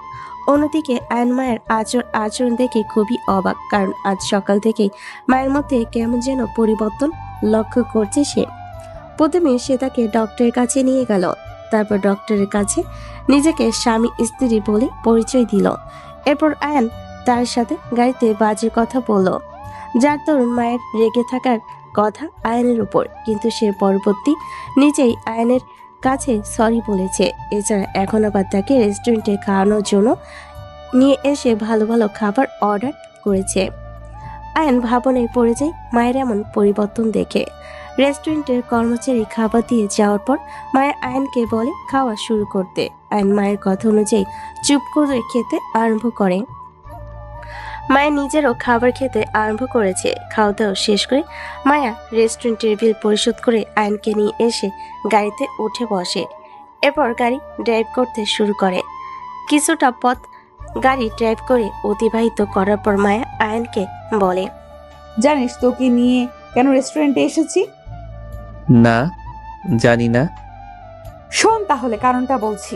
ওই যে তুই গতকাল না খেয়ে চলে এসেছিস, সেই জন্যই তোকে নিয়ে রেস্টুরেন্টে এসেছি। জানিস তোর বিষয়টা নিয়ে গতকাল মা অনেক কষ্ট পেয়েছে। তার উপর আমি যখন জানতে পেরেছি তুই আমার জন্য খাবার খাসনি, তখন বিশ্বাস কর আমারও কেন জানি না অনেকটা খারাপ লেগেছে। তাই আজ তোকে সঙ্গে করে রেস্টুরেন্টে নিয়ে এসেছি খাবার খাওয়ার জন্য। মায়ের কথা শুনে আয়নের ভিতরে বেশ আনন্দ লাগে, কারণ সে খায়নি বলে কারোর অনেক পরিমাণে খারাপ লেগেছে, তাও সেটা আবার মায়ের। তার মানে মায়ের মনেও কিছুটা জায়গা হয়েছে আয়নের জন্য। ভিতরে ভিতরে লাড্ডু ফুটতে শুরু করে আয়নের, কিন্তু পরক্ষণে আয়নের পিছনে ওই সময়কার কথা মনে পড়ে যখন মায়া তার হাত ছেড়ে দিয়ে তার প্রেমিকা সোহানের কাছে দৌড়ে চলে গিয়েছিল। আয়নের চেহারায় আবারও হতাশা এসে ভর করে। বেশ খারাপ লাগছে আয়নের। আয়ন নিজের খারাপ লাগাকে আর দমিয়ে রাখতে না পেরে সেটা মায়াকে বলে বসে। ম্যাডাম, আপনাকে একটা কথা বলার ছিল। কি কথা বল। ম্যাডাম, আপনি আর ওই সোহান নামক ছেলেটার সাথে চলাফেরা করবেন না। এটা কেমন কথা আবার? সে আমার বয়ফ্রেন্ড। আমি তার সাথে চলাফেরা না করলে কার সাথে করব? আর আমি তার সাথে চলাফেরা করলে তোর সমস্যাটা কোথায়? ম্যাডাম, আপনাকে আমার অন্য কারোর সাথে সহ্য হয় না। মানে কি আয়ান? মানে হলো আপনাকে আমার সারা জীবনের জন্য চাই, তাই আপনি আমি ছাড়া আর অন্য কোনো পুরুষের সাথেই চলাফেরা করবেন না। আয়নের কথা শুনে মায়ের রেগে গিয়ে গাড়ি ব্রেক করে কষে একটা থাপ্পড় বসিয়ে দেয় আয়নের গালে। আয়ন পুরো থতমত খেয়ে যায় মায়ের হাতে থাপ্পড় খেয়ে। মায়ের আয়নের থাপ্পড় মারার পর রাগান্বিত কণ্ঠে বলে ওঠে, এই অকর্মা, তোর সাহস কি করে হয় এসব কথাবার্তা বলার? একটু প্রশ্রয় দিয়েছি বলে মাথায় উঠে বসেছিস দেখি। কি যোগ্যতা আছে তোর আমার সাথে সারা জীবন থাকার? নিজের দিকে একবার ভালো করে তাকিয়ে দেখেছিস? তোকে আমি কেন রাস্তার পাগল ও তোর সাথে থাকবে না, সেখানে তুই আমার সাথে সারা জীবন থাকার স্বপ্ন দেখছিস? মায়ের হাতে কিছুক্ষণ আগে থাপ্পড় খেয়ে আয়নের মন খারাপ হলেও মায়ের এখনকার কথাগুলো শুনে আয়নের রক্ত মাথায় উঠে যায়, যার ফলে আয়ন কোনো কিছু না ভেবে দুহাত দিয়ে হিংস্র পশু ন্যায় খপ করে মায়ের গলা চেপে ধরে সজোরে চেঁচি বলে ওঠে, হ্যাঁ, আমার কোনো যোগ্যতা নেই, আমি অযোগ্য একটা মানুষ। আর আমার সাথে রাস্তার কোনো পাগল থাকুক আর না থাকুক, কিন্তু তোকে অবশ্যই থাকতে হবে, এটা আমার ফাইনাল কথা। তোকে যেন আর কখনো ওই সোহানের সাথে দেখতে না পাই। কথাটা মনে থাকবে তোর? মায়া কোনো উত্তর দেয় না আয়নের কথায়, কারণ মায়ের গলায় বেশ ব্যথা লাগছে। সেই সঙ্গে প্রচণ্ড রাগও উঠছে মায়ের। তার উপর মায়া আয়নের কথায় কোনোদিনও সম্মতি জানাবে না, তাই মায়া চুপ করে আছে। অপ্রতিক আয়ন মায়াকে চুপ করে থাকতে দেখে আরো জোরে মায়ের গলা চেপে ধরে। এরপর সে আগে নেয় রাগান্বিত কণ্ঠে মায়াকে বলে, কি হলো? আমার কথার উত্তর দিচ্ছিস না কেন? আয়ান মায়ের গলা এত জোরে চেপে ধরে যার ফলে মায়ের মনে হচ্ছে সে এখনই দম বন্ধ হয়ে মারা যাবে। মায়ের এবার আরো বেশি ব্যথা লাগছে। মায়া নিজেকে বাঁচাতে আয়নের কথায় সম্মতি জানিয়ে বলে, হ্যাঁ হ্যাঁ, মনে থাকবে। তুই আর কখনো ওই ছেলের সাথে দেখা করবি না তো? না, আর কখনো ওই ছেলের সাথে দেখা করব না। কথাটা যেন মাথায় থাকে। মনে রাখবি, তোকে আমার সাথে সারা জীবন কাটাতে হবে। ভুলেও কিন্তু কখনো আমায় ছেড়ে ওই সোহানের কাছে যাওয়ার চিন্তা মাথায় আনবি না। হ্যাঁ হ্যাঁ, আমার মনে থাকবে। কি মনে থাকবে? তোমার মুখ থেকে একবার একটু শুনি। তুমি ছাড়া অন্য কোনো পুরুষের দিকে তাকাবো না। মনে থাকে যেন। এবার ছেড়ে দিলাম, পরের বার আর এমন করবেন না। আর আমি ক্ষমা প্রার্থী এত সময় তুইতুকারি করার জন্য। আসলে আমার কেন জানি হুট করে রাগ উঠে গিয়েছিল, তাই পাগলের মতন আচরণ করেছি এতটা সময় আপনার সাথে। তবে আগামীতে আর কখনো করব না। মায়া আয়নের থেকে চারা পেয়ে সোজা গাড়ি স্টার্ট করে অফিসে চলে আসে। এরপর গাড়ি থেকে নেমে সোজা কেবিনে চলে যায়। অপরদিকে আয়ান গাড়ি থেকে নেমে অফিসে প্রবেশ করে, নিজের ডেস্কে গিয়ে বসে। ডেস্কে বসে একটু আগের বিষয়টা নিয়ে ভাবতে আয়নের মনে হয় সে মায়ের সাথে যেটা করেছে সেটা বেশ অন্যায়। মায়ের সাথে তার এমনটা করাটা কখনোই উচিত হয়নি। হ্যাঁ, বিয়ে করেছে মায়া তাকে, কিন্তু মায়া তার সাথে সংসার করার জন্য তাকে বিয়ে করেনি। কিন্তু আয়ান এই বিষয়টা নিয়ে একটু অতিরিক্ত করে ফেলেছে মায়ের সাথে। অবশ্য একটু নয়, অনেক বেশি অতিরিক্ত করেছে সে। আয়ান ভালো করে জানে সে মায়ার সাথে যেটা করেছে সেটা 3 ডাবল মায়া তাকে ফিরিয়ে দিবে। আয়ান একটু আগের বিষয়টা নিয়ে ভাবনেই মশগুল। এমন সময় মায়ের ডাক পড়ে কেবিনের ভিতর থেকে। আয়ন ডেস্ক থেকে উঠে মায়ের অনুমতি নিয়ে মায়ের কেবিনে প্রবেশ করে। তখনই মায়া চেয়ার থেকে উঠে এক গাদা ফাইল দাঁড়াম করে আয়নের মুখের উপর ছুঁড়ে দিয়ে বলে, আমার গলা চেপে ধরেছিলি না? এবার তুই হারে হারে টের পাবি। আমি তখন নিরুপায় ছিলাম, যার কারণে তুই আমার সাথে ওইরকমটা করে বেঁচে যেতে পেরেছিস। তবে এখন আর পারবি না। এবার তোর কি হাল করব তুই নিজেও বুঝে উঠতে পারবি না। আর যেই ফাইলগুলো তোকে ছুঁড়ে মেরেছি সেই সব তুই কালকের ভেতরে যে কোনো মূল্যে কমপ্লিট করে দিবি, না হয়তো আগামী 3 মাস তুই কোনো বেতন পাবি না। আয়ান মায়ের দিকে এক নজর তাকিয়ে মায়ের কথা মতন চুপচাপ ফাইলগুলো মাটি থেকে উঠিয়ে নিয়ে কেবিন থেকে বেরিয়ে নিজের ডেস্কে এসে বসে। এতগুলা ফাইল দেখে আয়ানের মাথা ঘুরতে শুরু করে, তবে তার কিছুই করেনি। সব কয়টা ফাইল যে তার যে কোনো মূল্যে আগামীকালের ভিতরে কমপ্লিট করতে হবে, নয়তো আগামী 3 মাস তাকে না খেয়ে মরতে হবে। আয়ান ডেস্কে বসে মায়ের দেওয়া ফাইলগুলো রেডি করতে শুরু করে। প্রথম ফাইলটা রেডি করতে করতে 2 ঘন্টা সময় চলে যায়, আর আধা ঘন্টা বাকি আছে অফিস ছুটি হওয়ার। তবে আয়নের সেই দিকে কোনো খেয়াল নেই। আয়ন একটা ফাইল শেষ করে একটা ফাইলে হাত দেয়, যে ফাইলটা নিয়ে মায়া কিছুটা কাজ করেছিল। আয়ন মায়ের কাজ করা ফাইলে হাত দেওয়ার পর দেখে মায়ের কাজে কিছুটা ভুল আছে, তাই আয়ন ফাইলটা নিয়ে মায়ের কেবিনে যায়। মায়ের কেবিনে বসে বসে ফোনে কথা বলছিল। আয়ান মায়ের কথা বলার ভঙ্গিমা দেখে বুঝে ফেলে মায়া কার সাথে ফোনে কথা বলছে। অপরদিকে মায়া আয়ানের আগমনে ফোনটা রেখে দিয়ে আয়ানকে জিজ্ঞাসা করে, কিরে, কি হয়েছে? ম্যাম, আপনি হয়তো আমাকে দেওয়া 7টা ফাইল থেকে একটা ফাইলে নিজে কিছুটা কাজ করেছেন। হ্যাঁ করেছি, কিন্তু কি হয়েছে এখন? ম্যাম, আপনার কাজে কিছুটা ভুল চোখে পড়েছে, তাই কি করব জিজ্ঞাসা করতে এসেছি। কি করবি আবার? সেসব ঠিক করবি? আর এই ছোটখাটো বিষয় নিয়ে আমার কাছে আসার কি আছে? আসলে ম্যাডাম, আমি চাইলে নিজের মতন করে ভুলগুলো সংশোধন করতে পারতাম, কিন্তু তাও আপনাকে জিজ্ঞেস করাটা আমার অনেক জরুরি ছিল। না হয়তো নিজের মতন কাবিলতি করতে গেলে দেখা যাবে পরবর্তীতে আপনার থেকে আমাকে আবার কথা শুনতে হবে, তাই জিজ্ঞেস করতে এসেছি। হয়েছে, যা এবার কেবিন থেকে ভাগ, আর আমাকে ডিস্টার্ব করবি না। আয়নার কোনো কথা না বলে কেবিন থেকে বেরিয়ে আসে। কিছু সময় পর অফিস ছুটি হয়, আয়নও বাসে চলে আসে। বাসে এসে খাওয়া দাওয়া করে কাজ করতে থাকে। সারা রাত কাজ করতে করতে কেটে যায়। পুরো রাত এক ফোঁটাও ঘুমানি আয়ান।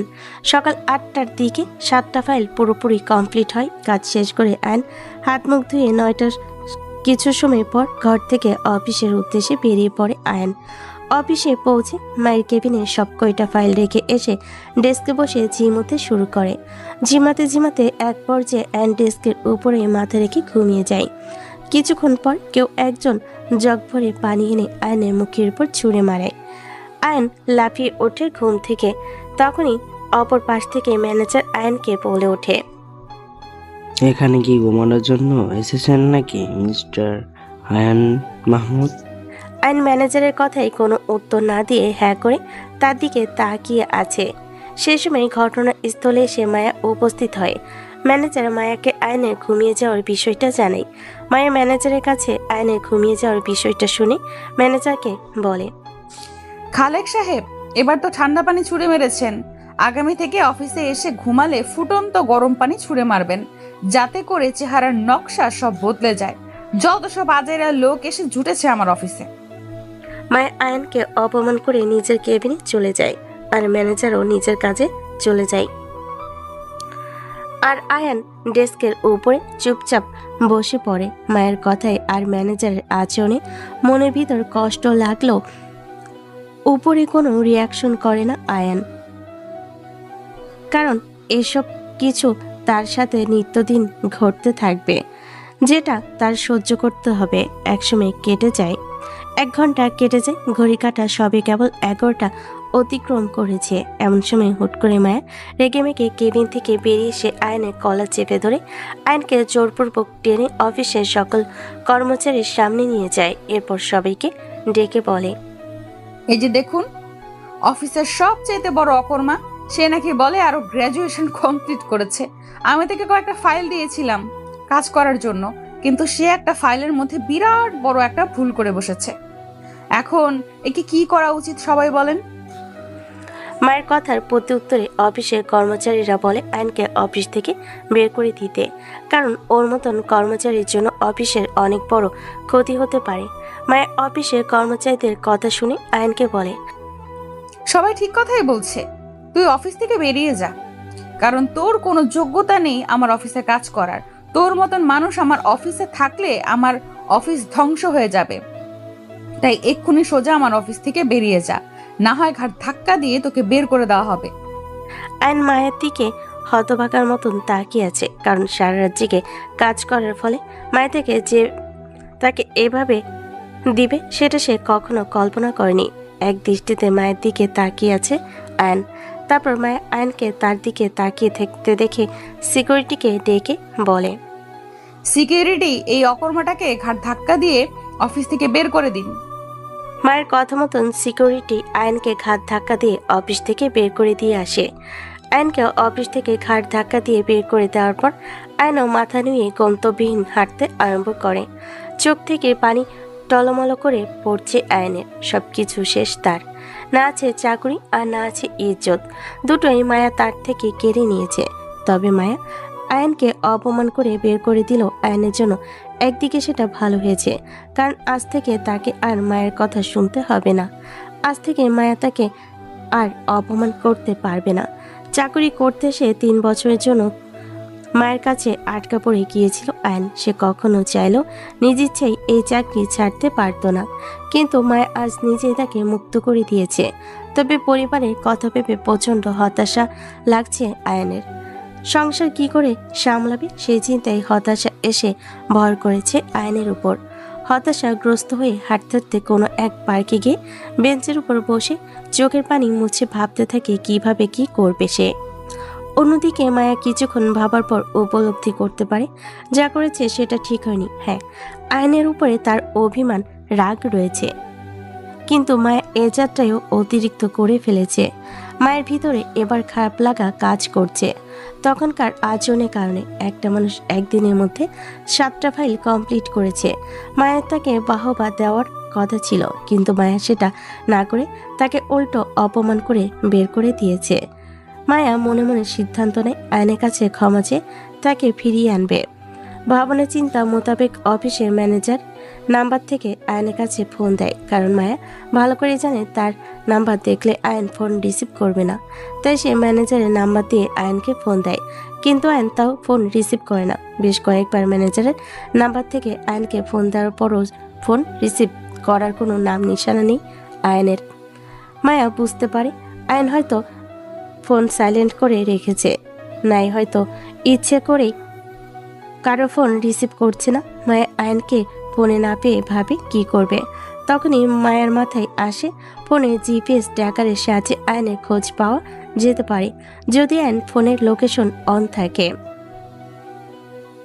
ভাগ্যক্রমে আয়নের ফোনে লোকেশন অন করাই ছিল। অবশ্য আয়ন ফোনে লোকেশন আজীবন এই অন করে রাখে, কারণ রাস্তাঘাটে কখন কি হয় বলা তো যায় না। মায়া আয়নের লোকেশন পেয়ে যায়। অফিস থেকে বেরিয়ে গাড়ি নিয়ে লোকেশন দেখে সোজা আয়নের কাছে চলে যায়। আয়ন এখনো পার্কে বসে মনমরা হয়ে কি করবে সেটা নিয়ে ভাবনায় মশগুল। মায়া পার্কে গিয়ে আয়নের পাশে বসে, তবে মায়া যে আয়নের পাশে গিয়ে বসেছে সেদিকে আয়নের কোনো খেয়াল নেই। মায়া আয়নের পাশে বসে ধীরে ধীরে হাতটা এগিয়ে নিয়ে গিয়ে আয়নের হাতের উপর রাখে, যার ফলে আয়ন সাথে সাথে চমকে ওঠে। আয়নকে চমকে উঠতে দেখে পাশ থেকে মায়া আয়নকে বলে, আরে চমকে ওঠার কিছুই নেই, আমি মায়া। হ্যাঁ ম্যাডাম, আপনি মায়া তা তো দেখতেই পেয়েছি, কিন্তু আপনি এখানে কি করছেন আর আমার হাত ধরেছেন কেন? তোর সাথে সময় কাটাতে এসেছি। মানে? মানে হলো তুই একা একা বসে আছিস, তাই তোর সাথে সময় কাটাতে চলে এলাম। ম্যাডাম, ফাইজলামো করছেন আমার সাথে, আর হাতটা ছাড়ুন। আরে ফাজলামো করছি না। আচ্ছা শোন আয়ান, আমি আন্তরিকভাবে দুঃখিত তোর কাছে তখনকার আচরণের জন্য। না ম্যাডাম, সমস্যা নেই, আমার কপালে লেখা ছিল ওসব। আর এবার প্লিজ আমার হাতটা ছাড়ুন। তোর হাত ছাড়ার জন্য তো ধরিনি। তুই এখন আমার সঙ্গে যাবি, তারপর তোর হাত ছেড়ে দিব আমি। আমি আপনার সঙ্গে যাব বলতে কোথায় যাব আমি? অফিসে যাবি? আবার কোথায় যাবি? সরি ম্যাডাম, আমি আর কাজ করব না আপনার অফিসে। আয়ান আমি সত্যিই সরি, আগামীতে আমি আর কখনো তোকে কিছু বলবো না। এবার চল আমার সাথে। না ম্যাডাম, আমি আর কখনো আপনার অফিসে যাব না। তোকে যেতে হবে, আমি বললাম তো, তোকে আর কখনো কিছু বলবো না। না ম্যাডাম, আমি তাও আর আপনার অফিসে কাজ করব না। দেখ, আমার রাগ উঠাস না, ভুলে যাস না কিন্তু তুই এখনো আমার কাছে জিম্মি। তাই ভালোভাবে চল আমার সাথে। তোকে আর আমি কখনো কিছু বলবো না, না হয় কিন্তু জোর করে নিয়ে যাব বলে দিলাম। মায়ের কথা শুনে আয়ন নিজের জেদ কমিয়ে ফেলে, কারণ সে ভালো করে জানে মায়ের কাছে সে এখনো জিম্মি। তাই সে মায়ের অফিসে ফিরে যাবে বলে মনে মনে ঠিক করে। তবে সে মনে মনে আরেকটা সিদ্ধান্ত নেয়। এবার সে অফিসে যাবে ঠিক, কিন্তু অফিসের পুরো নকশা সে বদলে ফেলবে। আয়ন এতদিন চুপসে ছিল, তবে আর নয়। ধৈর্যের একটা সীমা থাকে, যেটা এবার আয়নের অতিক্রম হয়ে গেছে। কত দানে কত চাল, আয়ন এবার এটা মায়াকে বুঝিয়ে ছাড়বে। মায়ের কথা মেনে নিয়ে আয়ন মায়ের সাথে অফিসে যেতে রাজি হয়। তবে যাওয়ার আগে মায়াকে বলে, ম্যাডাম, আমি আপনার অফিসে যাব ঠিক, কিন্তু আমি কাজ করতে গিয়ে কোথায় ভুল করেছি সেটা আমাকে দেখতে দিতে হবে। আই মিন, ফাইলগুলো আমায় আবার দিতে হবে। ঠিক আছে, দিব। তুই এবার অফিসে চল। অফিসে পৌঁছে তুই নিজেই আমার কেবিনে ঢুকে ডেস্ক থেকে ফাইলগুলো নিয়ে নিস। সব কয়টা আমার ডেস্কের উপরেই রাখা আছে। ওকে। আয়ন মায়ের সাথে অফিসে চলে যায়। অফিসে পৌঁছে নিজে গিয়ে মায়ের কেবিন থেকে ফাইলগুলো নিয়ে এসে নিজের ডেস্কে বসে দেখতে থাকে। কোথায় কোথায় ভুল হয়েছে সমস্ত ফাইল ঘেটে ঘুটে ভুল খুঁজতে থাকে। 7টা ফাইলের ভিতরে শেষ ফাইলটার মধ্যে আয়ান ছোটখাটো একটা ভুল দেখতে পায়, যেটা কখনো আহামরি ভুল নয়। এবার কলমের কুতো দিলেই ভুলটা সংশোধন হয়ে যাবে। এছাড়া আয়নের কাছে আর কোনো ভুল চোখে পড়ে না। আয়ন আশ্চর্য হয়, ছোট একটা ভুলের কারণে মায়া তার সাথে এমনটা করলো। ফাইলগুলো হাতে উঠিয়ে নিয়ে মায়ের কেবিনে চলে যায়। এরপর ফাইলগুলো মায়ের ডেস্কের উপর রেখে বলে, ম্যাডাম, একটা সামান্য ভুলের কারণে আপনি আমার সাথে এত কিছু করলেন। আমার ভুলটা একদম অতি সামান্য ছিল, যেটা চাইলে মিনিটের মধ্যেই ঠিক করা যেত, কিন্তু আপনি তা না করে আমাকে সকলের সামনে টেনে নিয়ে গিয়ে অপমান করে অফিস থেকেই তাড়িয়ে দিলেন। হ্যাঁ, আসলে তোর উপরে আমার অনেক রাগ উঠেছিল গতকালকের কারণে। আমার ইচ্ছে ছিল তোর উপর প্রতিশোধ নেওয়ার, তাই তোকে সকলের সামনে নিয়ে গিয়ে অপমান করেছি। তবে বিশ্বাস কর, তোকে অফিস থেকে বের করে দেওয়ার ইরাদা আমার মধ্যে ছিল না। অফিসের সকল কর্মচারী তোকে বের করে দিতে বলায় আমি কোনো কিছু না ভেবেই তাদের কথা মতন তোকে বের করে দিয়েছি। আয়ন মায়ের কথা শুনে আবারও আশ্চর্য হয়। একটা মানুষ প্রতিশোধ নেওয়ার জন্য কতটা নিচে নামতে পারে, সেটা মায়াকে না দেখলে আকাশ কখনই বুঝতে পারত না। একদিনে 7টা ফাইল কমপ্লিট করা 2-4টে কথা নয়, পুরো রাত নির্ঘুম থেকে ফাইলগুলো কমপ্লিট করেছে আয়ান। মায়ের কাছে প্রশংসার পাত্র হওয়ার কথা ছিল আয়ানের, সেখানে ক্ষুদ্র একটা ভুলের কারণে পুরো অফিসের সামনে লজ্জিত হতে হলো। সেই সঙ্গে ঘাড় ধাক্কা দিয়ে তাকে অফিস থেকে বের করে দেওয়া হয়েছে। অবাক দৃষ্টিতে মায়ের দিকে তাকিয়ে থাকে আয়ান। বলার মতো কিছুই খুঁজে পাচ্ছে না সে। অপরদিকে মায়া আয়ানকে তার দিকে তাকিয়ে থাকতে দেখে বলে, আমি ক্ষমা প্রার্থী তোর কাছে, তুই আমাকে ক্ষমা করে দে। আগামীতে আর কখনো তোর সাথে এইরূপ আচরণ করব না। আয়ান কিছু বলে না, মুচকি হাসি দিয়ে মায়ের কেবিন থেকে কোনো কথাবার্তা ছাড়াই বেরিয়ে পড়ে। কারণ সম্মান নষ্ট করার জন্য মানুষকে একাধিকবার তুচ্ছ তাচ্ছিল্য করতে হয় না, একবার করলেই যথেষ্ট। আর মায়া সেটা তার সাথে করে ফেলেছে। আগামীতে করুক আর না করুক তাতে আর তেমন কিছু যায় আসে না। দাগ যা লাগার প্রথমবারই লেগে গিয়েছে। তাই আয়ান মায়ের কথায় কোনো গ্রাহ্য না করে কেবিন থেকে বেরিয়ে চলে যায়। আয়ানের আচরণে এবার মায়া আশ্চর্য হয়। মায়া ভাবে তার কথার প্রত্যুত্তরে কিছু না বলে আয়ন হুট করে চলে গেল। মায়ের ভিতরে আয়নের এই ব্যাপারটা কেমন যেন দাগ কাটে। তবে মায়াকে বোঝাবে সবেমাত্র শুরু, এখনো বহু দাগ কাটা বাকি। অন্যদিকে আয়ন ডেস্কে বসে বসে ভাবে মায়াকে কিভাবে কন্ট্রোল করা যায়। এমন সময় অফিসের ম্যানেজার আয়নের কাছে এসে বলে, এই আয়ান, তোমাকে না ম্যাডাম অফিস থেকে বের করে দিয়েছে, কিন্তু পরবর্তীতে কি মনে করে উনি তোমায় আবার অফিসে নিয়ে আসলো? হঠাৎ ম্যাডামের কি হয়েছে? উনি তোমাকে বের করে দেওয়ার পর আমার নম্বর থেকে বেশ কয়েকবার তোমাকে ফোন দিয়েছে, কাহিনীটা কি? ভাবনার অবসান ঘটিয়ে আয়ন ম্যানেজারকে বলে, কাহিনী হচ্ছে অফিসে নাকি গরু ছাগল দিয়ে ভরপুর, তাই ম্যাডাম আবার আমাকে নিয়ে এসেছে। কারণ গরু ছাগল দিয়ে কখনোই অফিসের কাজকর্ম হবে না। কাজকর্মের জন্য কিছু মানুষ দরকার, যেটা ম্যাডাম বুঝতে পারার পর আমাকে আবার ফিরিয়ে নিয়ে এসেছে। মানে কি? এই যে মাত্রই বললাম মানেটা। আয়ান, তুমি কি আমাকে অপমান করলে? ও মা, আপনাকে অপমান কেন করব? ম্যাডামের যা ভাষ্য আমি তো তাই আপনাকে বললাম। ম্যানেজার লজ্জা পেয়ে চলে যায়। ম্যানেজার থেকে মুখে পানি ছুঁড়ে মারার প্রতিশোধ নিয়েছে আকাশ। ম্যানেজার চলে যাওয়ার পর আয়ন আবারও ভাবতে থাকে মায়ার বিষয় নিয়ে। এভাবে কয়েকদিন চলে যায়। একদিন অফিস চলাকালীন সময়ে মায়া আয়নকে ডেকে বলে, আজকে রাতে একটা পার্টি আছে, যেখানে আমার সাথে তোর যেতে হবে। পার্টিটা রেখেছে আসাদ নামক একজন ভদ্রলোক, যিনি কিনা আমার বিজনেস পার্টনার। সেখানে আমার পরিচিত আরো অসংখ্য লোক থাকবে, আর পার্টিতে সোহানও আসবে। কারণ আসাদ সাহেব আমাকে চেপে ধরেছে পার্টিতে নিজের জীবনসঙ্গী সম্পর্কে সবাইকে জানাতে এবং বিয়ের ডেট সম্পর্কে অ্যানাউন্সমেন্ট করতে। শোন, তুই ভালো জামা কাপড় পরে রেডি হয়ে মাগরিবের পর আমার বাসার নিচে চলে আসিস। তারপর আমরা দুজন গাড়ি করে যাব, আর সোহানও সময় মতো সেখানে পৌঁছে যাবে। আচ্ছা। মাগরিবের পর রেডি হয়ে আয়ন মায়ার বাসার নিচে চলে যায়। মায়াও রেডি হয়ে নিচে এসে আয়নকে নিয়ে গাড়ি করে পার্টিতে এসে হাজির হয়। আয়ন পার্টিতে এসে এক কোণে চুপচাপ দাঁড়িয়ে আছে, আর মায়া তার কিছুটা দূরে দাঁড়িয়ে এক মেয়ের সাথে কথা বলছে। এমন সময় আসাদ সাহেব মায়ের কাছে গিয়ে বলে, স্পিকার হাতে নিয়ে স্টেজে গিয়ে সবাইকে বলে নিজের জীবনসঙ্গী সম্পর্কে জানাতে। মায়া আসাদ সাহেবকে বলে আর একটু পরে সে স্টেজে গিয়ে সবাইকে নিজের সম্পর্কে বলবে এবং সবাইকে নিজের জীবনসঙ্গীর সাথে পরিচয় করিয়ে দিবে। আসাদ সাহেব চলে যায়। মায়া মেয়েটার সাথে কথা বলা বাদ দিয়ে আয়নের কাছে এসে বলে, আর কত সময় অপেক্ষা করব সোহানটার জন্য আল্লাহ জানে। সে এখনো আসছে না, মাথাটা পুরো খারাপ হয়ে যাচ্ছে। আচ্ছা তুই কি একটু গেটের সামনে গিয়ে দেখবি ও আসছে কিনা? আচ্ছা দেখছি। গেটের সামনে চলে যাই সোহান আসছে নাকি দেখার জন্য, কিন্তু সোহান আসার কোনো নামগন্ধ নেই।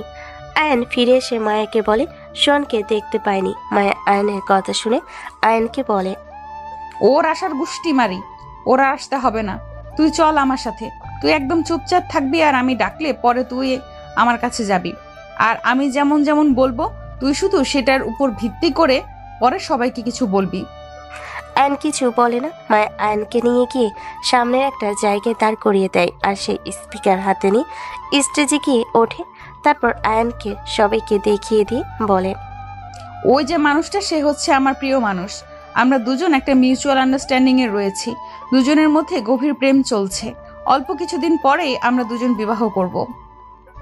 মায়া আয়নকে নিজের বয়ফ্রেন্ড বলে পরিচয় করিয়ে দিয়ে আয়নকে স্টেজে ডেকে তার হাতে স্পিকার দিয়ে বলে তাদের দুজনের সম্পর্কে কিছু বলতে। আয়ন স্টেজে গিয়ে সোজা মায়ার মুখের চুলকালি মেখে দিয়ে বলে, আমরা দুজন কোনো মিউচুয়াল আন্ডারস্ট্যান্ডিংয়ে নেই। আমি ওনার অফিসের একজন কর্মচারী, আর উনি আমার অফিসের ম্যাডাম।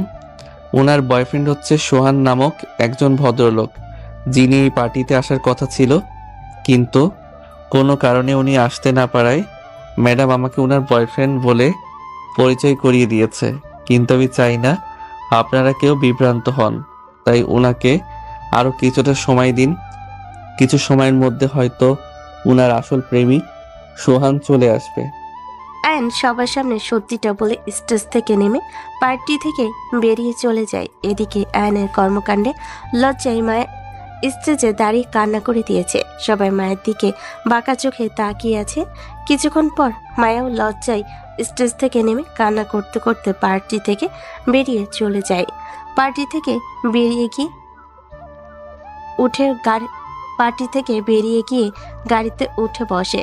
গাড়িতে আগ থেকে আয়ান বসা ছিল। আয়নও পার্টি থেকে বেরিয়ে এসে গাড়ির মধ্যে উঠে বসেছে। মায়া গাড়িতে উঠে আয়নকে দেখতে পেয়ে রাগে আয়নের শার্টের কলার টেনে ধরে চোখের পানি ফেলতে ফেলতে চেঁচিয়ে বলে, কেন তুই আমার সাথে এমনটা করলি? কারণ আপনি মিথ্যা বলেছেন সবাইকে। আমি আপনার কোনো বয়ফ্রেন্ড না, আপনার বয়ফ্রেন্ড হচ্ছে সোহান। কিন্তু আপনি আমাকে সবার সামনে বয়ফ্রেন্ড বলে মিথ্যা পরিচয় করিয়ে দিয়েছেন, তাই আমি সবার সামনে ওই রকমটা বলেছি। আসলেই তুই একটা নিচু মনের মানুষ। ওই রকমটা করার আগে তুই 10 বার ভাবা উচিত ছিল। আর কি বললি আমি মিথ্যা বলেছি? শোন, আমি কোনো মিথ্যা বলিনি। আর সোহান আমার কোনো বয়ফ্রেন্ড না, সে শুধু আমার ফ্রেন্ড। মায়ের কথা শুনে ভূত দেখার মতন চোখ বড় বড় করে মায়ের দিকে তাকিয়ে থাকে। মায়ের মুখে আয়ন এই কথাটা শোনার জন্য কখনোই প্রস্তুত ছিল না। আয়ন পুরো নিশ্চুপ হয়ে যায়। মনে হচ্ছে যেন আয়ন কোনো টাইম জোনে আটকে গেছে, যেখানে সবকিছু এক জায়গায় বিদ্যমান হয়ে আছে। না কোনো কিছু সামনে এগোচ্ছে না পিছনে যাচ্ছে। আয়ন বড় রকমের সফট খায়। কিছু সময় বিস্মিত অবস্থায় কেটে যায় আয়নের। কিছুক্ষণ পর আয়ন স্বাভাবিক হয় আর একে একে আয়নের ভিতরে প্রশ্ন জাগ্রত শুরু করে। তবে সে এখনো সাইলেন্ট। অপরদিকে মায়া আয়নকে চুপ করে থাকতে দেখে সজোরে নাড়িয়ে বলে, কিরে, কথা বলছিস না কেন এখন? স্টেজে তো আমার মান সম্মান ধুলোয় মিশিয়ে দিয়েছিস, কিন্তু এখন চুপ করে আছিস কেন? সোহানের কথা শুনে কি আশ্চর্য হয়েছিস নাকি? জি, আশ্চর্য তো হয়েছি, তবে আমি জানি আপনি একটু আগে যেই কথাটা বলেছেন সেটা পুরোটাই মিথ্যা। সোহান আপনার কোনো ফ্রেন্ড নয়, সে আপনার বয়ফ্রেন্ড। আপনি অযথা আমাকে গোমরা করার চেষ্টা করিয়েন না। আয়ান, আমার মাথা কিন্তু প্রচন্ড খারাপ হচ্ছে। এবার তোকে কিন্তু গলা টিপে মেরে ফেলবো বলে দিলাম। এই অসভ্য আমার কথাগুলো তোর কাছে কি কি কারণে মিথ্যা বলে মনে হচ্ছে? কারণ সেই শুরু থেকেই দেখে আসছি আপনাদের কাণ্ড কারখানা, এবং আপনি নিজেও বলেছেন সোহান আপনার বয়ফ্রেন্ড হয়। আজ এসে বলছেন সে আপনার ফ্রেন্ড।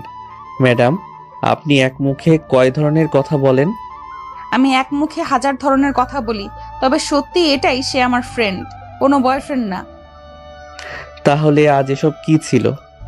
সোহান পার্টিতে আসলে আপনি ওকে সবার সাথে পরিচয় করিয়ে দিবেন এবং সেই সঙ্গে নিজেদের বিয়ের ডেট অ্যানাউন্সমেন্ট করবেন, কিন্তু কোনো কারণে সোহান না আসায় এখন কথার মোড় ঘুরল কেন?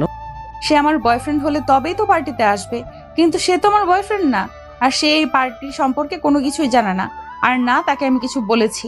সে যদি সত্যিই আমার বয়ফ্রেন্ড হতো তাহলে সে এত সময় এই পার্টিতে থাকতো, কিন্তু সে আমার ওইরূপ কেউ লাগে না দেখেই আজ পার্টিতে আসেনি। মানে কি? সে যদি না আসার হয় তাহলে আপনি আমাকে গেটের সামনে গিয়ে সোহান আসছে কিনা সেটা দেখার জন্য পাঠিয়েছিলেন কেন? কারণ এটা একটা প্ল্যান ছিল তোকে হতাশ করার। আয়ন মায়ের কথার আগামাতা কিছুই বুঝে উঠতে না পেরে বলল, ম্যাডাম, আমি আপনার কোনো কথাই বুঝে উঠতে পারছি না। সব কিছু আমাকে বুঝিয়ে বলবেন কি? ঠিক আছে, শোন। এতদিন সোহান সম্পর্কে যা শুনেছিস সব মিথ্যা, আর যা দেখেছিস সব আমাদের সাজানোর নাটক ছিল। আর এই সব কিছু করার পেছনে কারণ ছিল তোকে কষ্ট দেওয়ার, কারণ তুই আমাকে 5 বছর আগে কষ্ট দিয়েছিস, তাই তোর উপরে প্রতিশোধ নেওয়ার জন্য এমনটা করেছি সোহানের সাথে মিলে। তোর উপরে আমার অনেক অভিমান। আমি তোকে বিয়ে করেছি নিজের কাছে রেখে কষ্ট দেওয়ার জন্য, তবে সব কিছুর ভিড়ে আমার মন তোকে এখনো ভালোবাসে। আর আমার সাথে তোর বিয়েটা যেভাবেই হোক না কেন, আমি জানি আমি অন্য পুরুষের সাথে মিশলে তোর কাছে খারাপ লাগে। আমি সেজন্য ওর সাথে মিলে এমনটা করেছি। আর আজকে এই পার্টিতে নিজের ব্যক্তিগত সম্পর্কে জানানোটা আমার অনেক প্রয়োজন ছিল, কারণ আসাদ সাহেব আমাকে পছন্দ করেন, কিন্তু ওনাকে আমি পছন্দ করি না। তাই উনি আমাকে পছন্দ করেন এই বিষয়টা আমাকে জানানোর পর আমি বলেছিলাম আমি সিরিয়াস একটা রিলেশনে আছি, তাই আমি একজনকে নিজের বয়ফ্রেন্ড বলে পরিচয় করিয়ে দেওয়াটা আবশ্যক ছিল। আমি চাইলে সোহানকে সবার সামনে বয়ফ্রেন্ড বলে পরিচয় করে দিতে পারতাম, কিন্তু কেন জানি অমনটা করে আমার মন মানছিল না।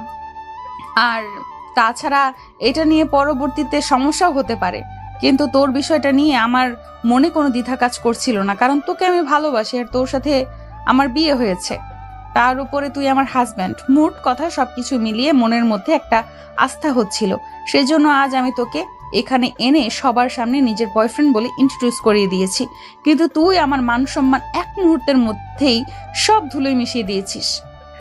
তার মানে এতদিন যা দেখেছি সবকিছুই সাজানো নাটক ছিল, আর আজকে সোহানের বিষয়টা নিয়ে মিথ্যা বলার কারণ ছিল আমাকে কষ্ট দেওয়া? মায়ের কথাবার্তা শুনে আয়ন কি করবে বুঝে উঠতে পারছে না। মাথায় কিছুই কাজ করছে না আয়নের। সব কিছুই আয়নের কাছে স্বপ্নের মতো লাগছে। আয়ন মায়ের দিকে মায়ের দৃষ্টিতে তাকিয়ে আছে। এমন সময় মায়ের কাছে সোহানের ফোন আসে। মায়া আয়নের গলা ছেড়ে দিয়ে ফোনটা হাতে নিয়ে আয়নকে বলে, দেখ আমার কথাগুলো কতটা সত্য সেটা আরো প্রমাণ দিচ্ছি তোকে। মায়া সোহানের ফোন রিসিভ করে লাউড স্পিকারে দেয়। অপর পাশ থেকে সোহান মায়াকে বলে, দোস্ত কোথায় রে তুই? এই তো আছে দোস্ত, গাড়িতে। কিন্তু কেন? আরে দোস্ত, বাসা থেকে বিয়ের জন্য মেয়ে দেখছে, কিন্তু তুই তো জানিস আমি এখন বিয়ে করতে চাই না, কারণ বিয়ে করলে খাঁচার বন্দি হতে হবে। এছাড়া সব কিছু একটা লিমিটে থাকতে হবে, যেটা আমার পক্ষে অসম্ভব। আমি নিজের স্বাধীন মতো আরও কিছুদিন কাটাতে চাই, কিন্তু মা এবার অনেক জোরাজোরি শুরু করেছে। দোস্ত, তুই পারলে আমার এই বিষয়ে কোনো একটা সাহায্য কর। আচ্ছা শোন, আমি এখন গাড়িতে আছি, পরে ফ্রি কিভাবে কি করা যায় সেই বিষয় নিয়ে আলাপ করবো না তোর সাথে। আচ্ছা। মায়া ফোন কেটে দেয়। এরপর আয়নকে বলে, শুনলি তো সব কথা? এবার বিশ্বাস হয়েছে তো সে আমার বয়ফ্রেন্ড না? আয়ন কিছু না বলে মায়াকে খপ করে নিজের কাছে টেনে নিয়ে জড়িয়ে ধরে। মায়া আয়নের আচরণে কিছুটা চমকে ওঠে।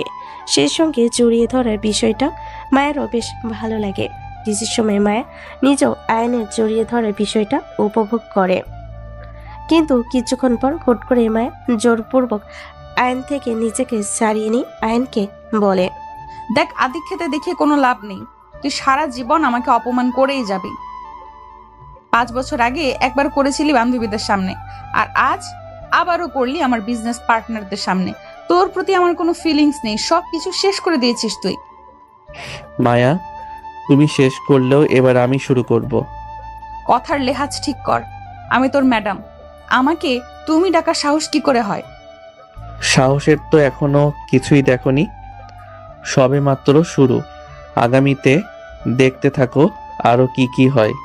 আর তুমি আমার ওয়াইফ লাগো সম্পর্কে, তোমাকে আপনি ডাকার কোনো প্রশ্নই আসে না। হ্যাঁ, অফিসে তোমাকে তোমার যথারীতি সম্মান আমি দিব, কিন্তু অফিসের বাইরে তোমাকে আমি তুমি করেই ডাকবো। আয়ান, অতিরিক্ত করিস না। অতিরিক্ত করা কিন্তু ভালো না।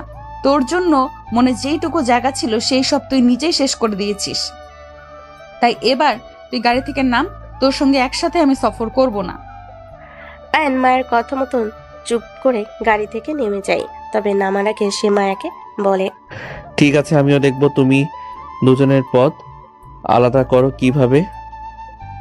মায়া আয়নের কথার প্রত্যুত্তরে আর কিছু না বলে গাড়ি টেনে চলে যায়।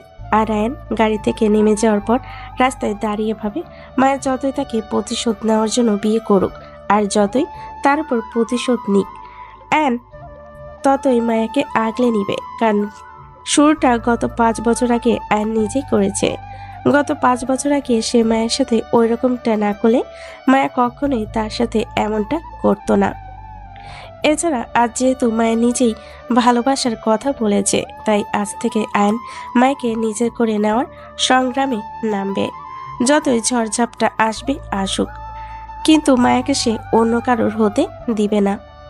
মায়াকে যেভাবে হোক সে নিজের প্রিয়তমা বানিয়ে ছাড়বে। আয়ন রাস্তায় দাঁড়িয়ে মায়াকে নিয়ে নতুন পরিকল্পনা সাজায়। এরপর একটা রিক্সা থামিয়ে সেটাতে উঠে বাড়ির উদ্দেশ্যে রওনা হয়ে পড়ে। বাসে এসে নিজের মায়ের সাথে কথা বলে নিজের রুমে চলে যায়। অপরদিকে মায়াও আয়নকে গাড়ি থেকে নামিয়ে দিয়ে বাড়িতে চলে যায়। রুমে দরজা আটকে বসে আছে মায়া, মাথা ভর্তি রাগ উঠে আছে। আয়ন আজকে মায়াকে সকলের সামনে যেভাবে অপমান করেছে সেটা কোনোভাবেই ভুলতে পারছে না মায়া। পরের দিন অফিসে গিয়ে চুপচাপ নিজের কেবিনে চলে যায় মায়া। অন্যদিকে কেবিনে ঢোকার আগে এক নজর হলো আয়নের দিকে তাকাই, কিন্তু আজকে কোনো প্রকার না তাকিয়ে কেবিনে চলে যায়। আর নিজের ডেস্কে বসেছিল।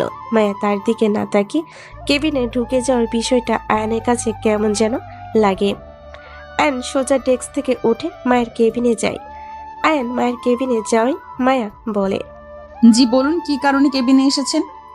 আয়ন মায়ের মুখে আপনি ডাকটা শুনে চমকে ওঠে। যেই মেয়ে তাকে তুই ছাড়া কথাই বলতো না, সেই মায়া এখন আপনি বলে সম্বোধন করছে। আয়ন আশ্চর্য হয়ে মায়াকে প্রশ্ন করে, ম্যাডাম, আপনি হঠাৎ আমাকে আপনি করে ডাকছেন যে? আপনি তো আমাকে তুই ছাড়া কথাই বলতেন না। সেই বিষয়ে আপনার না জানলেও চলবে। ম্যাডাম, না জানলে কখনোই চলবে না, আমার জানতেই হবে। আর আপনি আমাকে আপনি করে ডাকলে আমি আপনাকে তুমি করে ডাকবো। সেটা আপনার ব্যাপার, তবে আজ থেকে আপনাকে আমি আপনি বলেই ডাকবো। মায়া, এটা কেমন কথা বলছো তুমি? আমি তোমার মুখ থেকে তুই বলে ডাক শুনতে অভ্যস্ত, কিন্তু এখন হুট করেই আপনি ডাকছো। আমার কাছে না বিষয়টা কেমন যেন লাগছে। আপনার কেমন লাগছে আর কেমন লাগছে না সেটা নিয়ে আমার কোনো মাথা ব্যথা নেই। আমি এখন থেকে আপনি বলেই ডাকবো।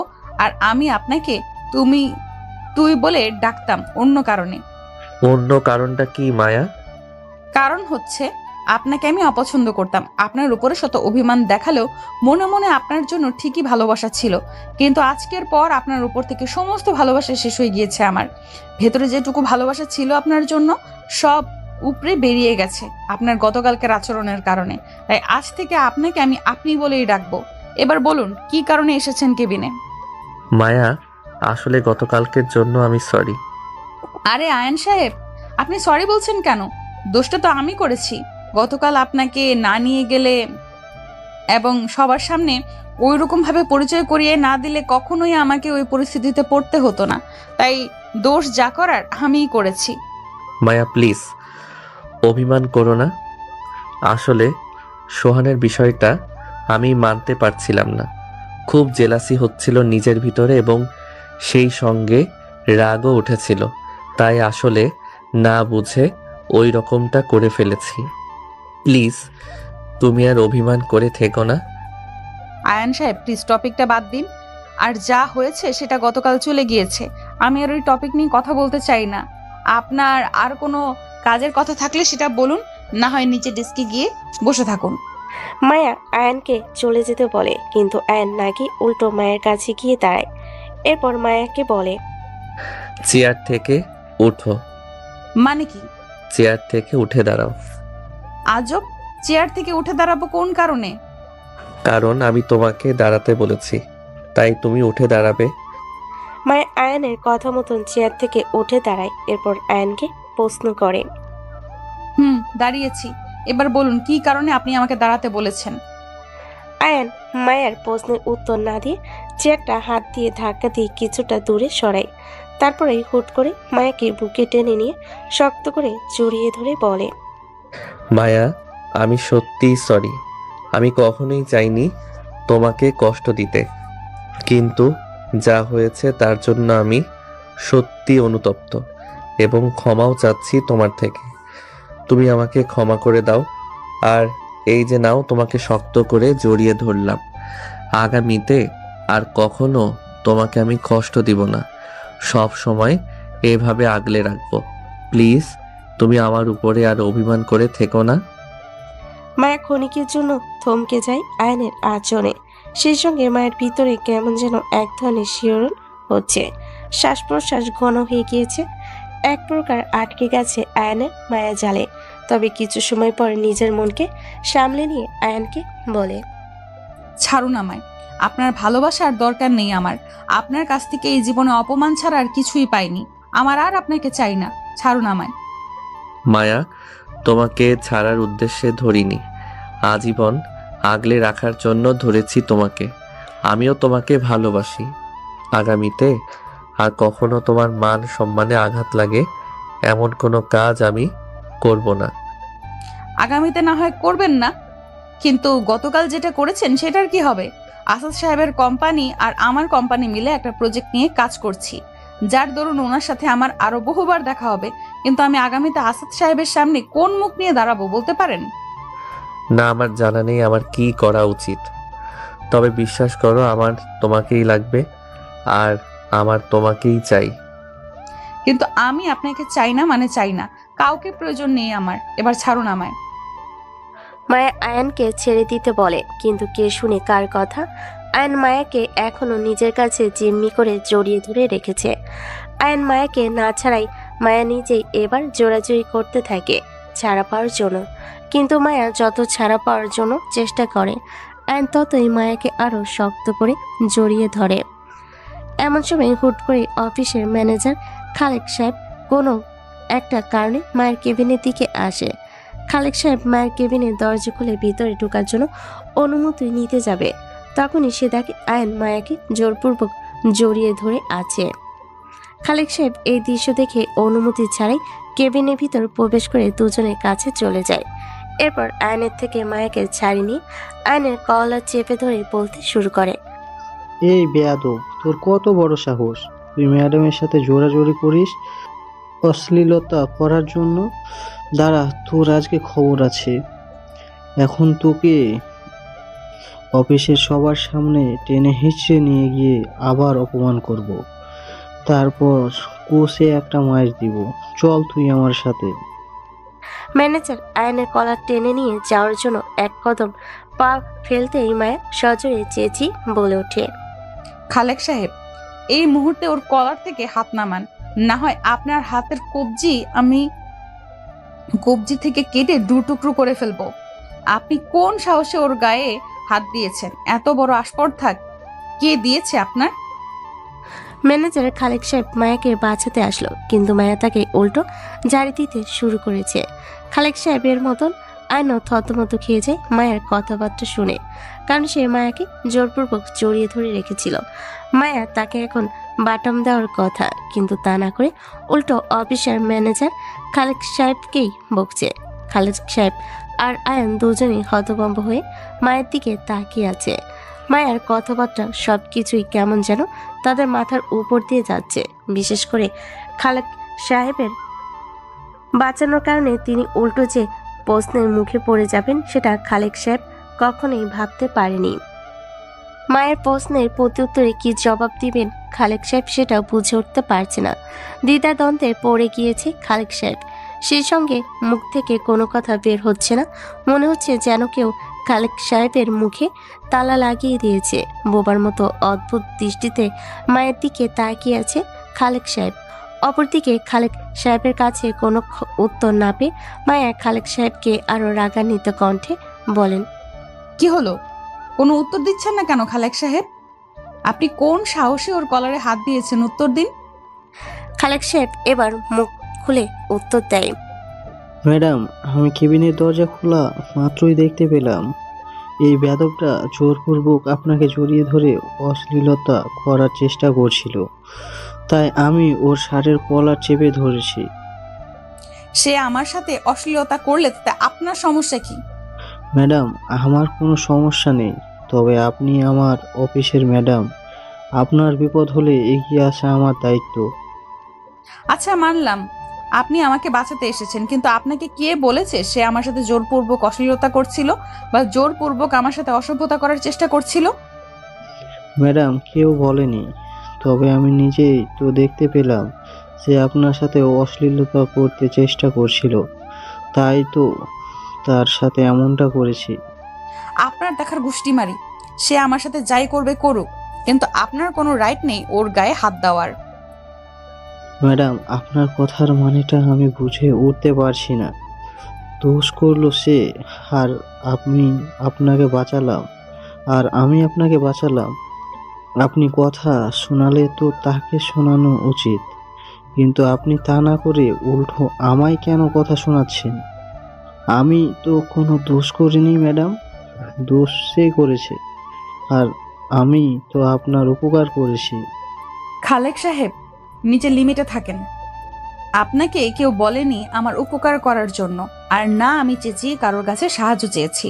সে আমার সাথে যা ইচ্ছা হয়েছে করেছে, আর ভবিষ্যতে যা ইচ্ছা হবে তাই করবে। তার ইচ্ছে হলে সে 1000 বার আমাকে জড়িয়ে ধরবে, তার ইচ্ছে হলে সে 1000 বার আমার গায়ে হাত দিবে, তার ইচ্ছা হলে সে 1000 বার আমার সাথে জোরাজুরি করবে, তার ইচ্ছা হলে সে 1000 বার আমার সাথে অসভ্যতা করবে। মোট কথা, তার যা ইচ্ছা হবে সে আমার সাথে তাই করবে। কিন্তু আপনার তো কোনো অধিকার নেই তার ইচ্ছার মাঝে এসে বাধা হয়ে দাঁড়ানোর, কারণ হি ইজ মাই হাজব্যান্ড। তার পুরোপুরি অধিকার আছে আমার গায়ে স্পর্শ করার, কিন্তু আপনি কোন অধিকারে আকাশের শার্টের কলার চেপে ধরেছেন, তাও আবার আমার চোখের সামনে? খালেক সাহেব মায়ের কথা শুনে পুরো আবুল হয়ে যায়। মায়ের কথা শুনে প্রথমে অবাক হয়েছে, তার চাইতে 3 গুণ বেশি অবাক হয়েছে বর্তমানে মায়ের মুখে আইনের সম্পর্কে জানতে পেরে। অফিসের একজন সাধারণ অ্যাসিস্ট্যান্ট বা নিম্নমানের কর্মচারী যে অফিসের ম্যাডামের স্বামী হতে পারে, সেই বিষয়ে খালেক সাহেবের আগে কোনো ধারণাই ছিল না। খালেক সাহেব পুরোদমে অবাক। শ্বাস প্রশ্বাস উল্টাপাল্টা ভাবে চলতে শুরু করেছে খালেক সাহেবের।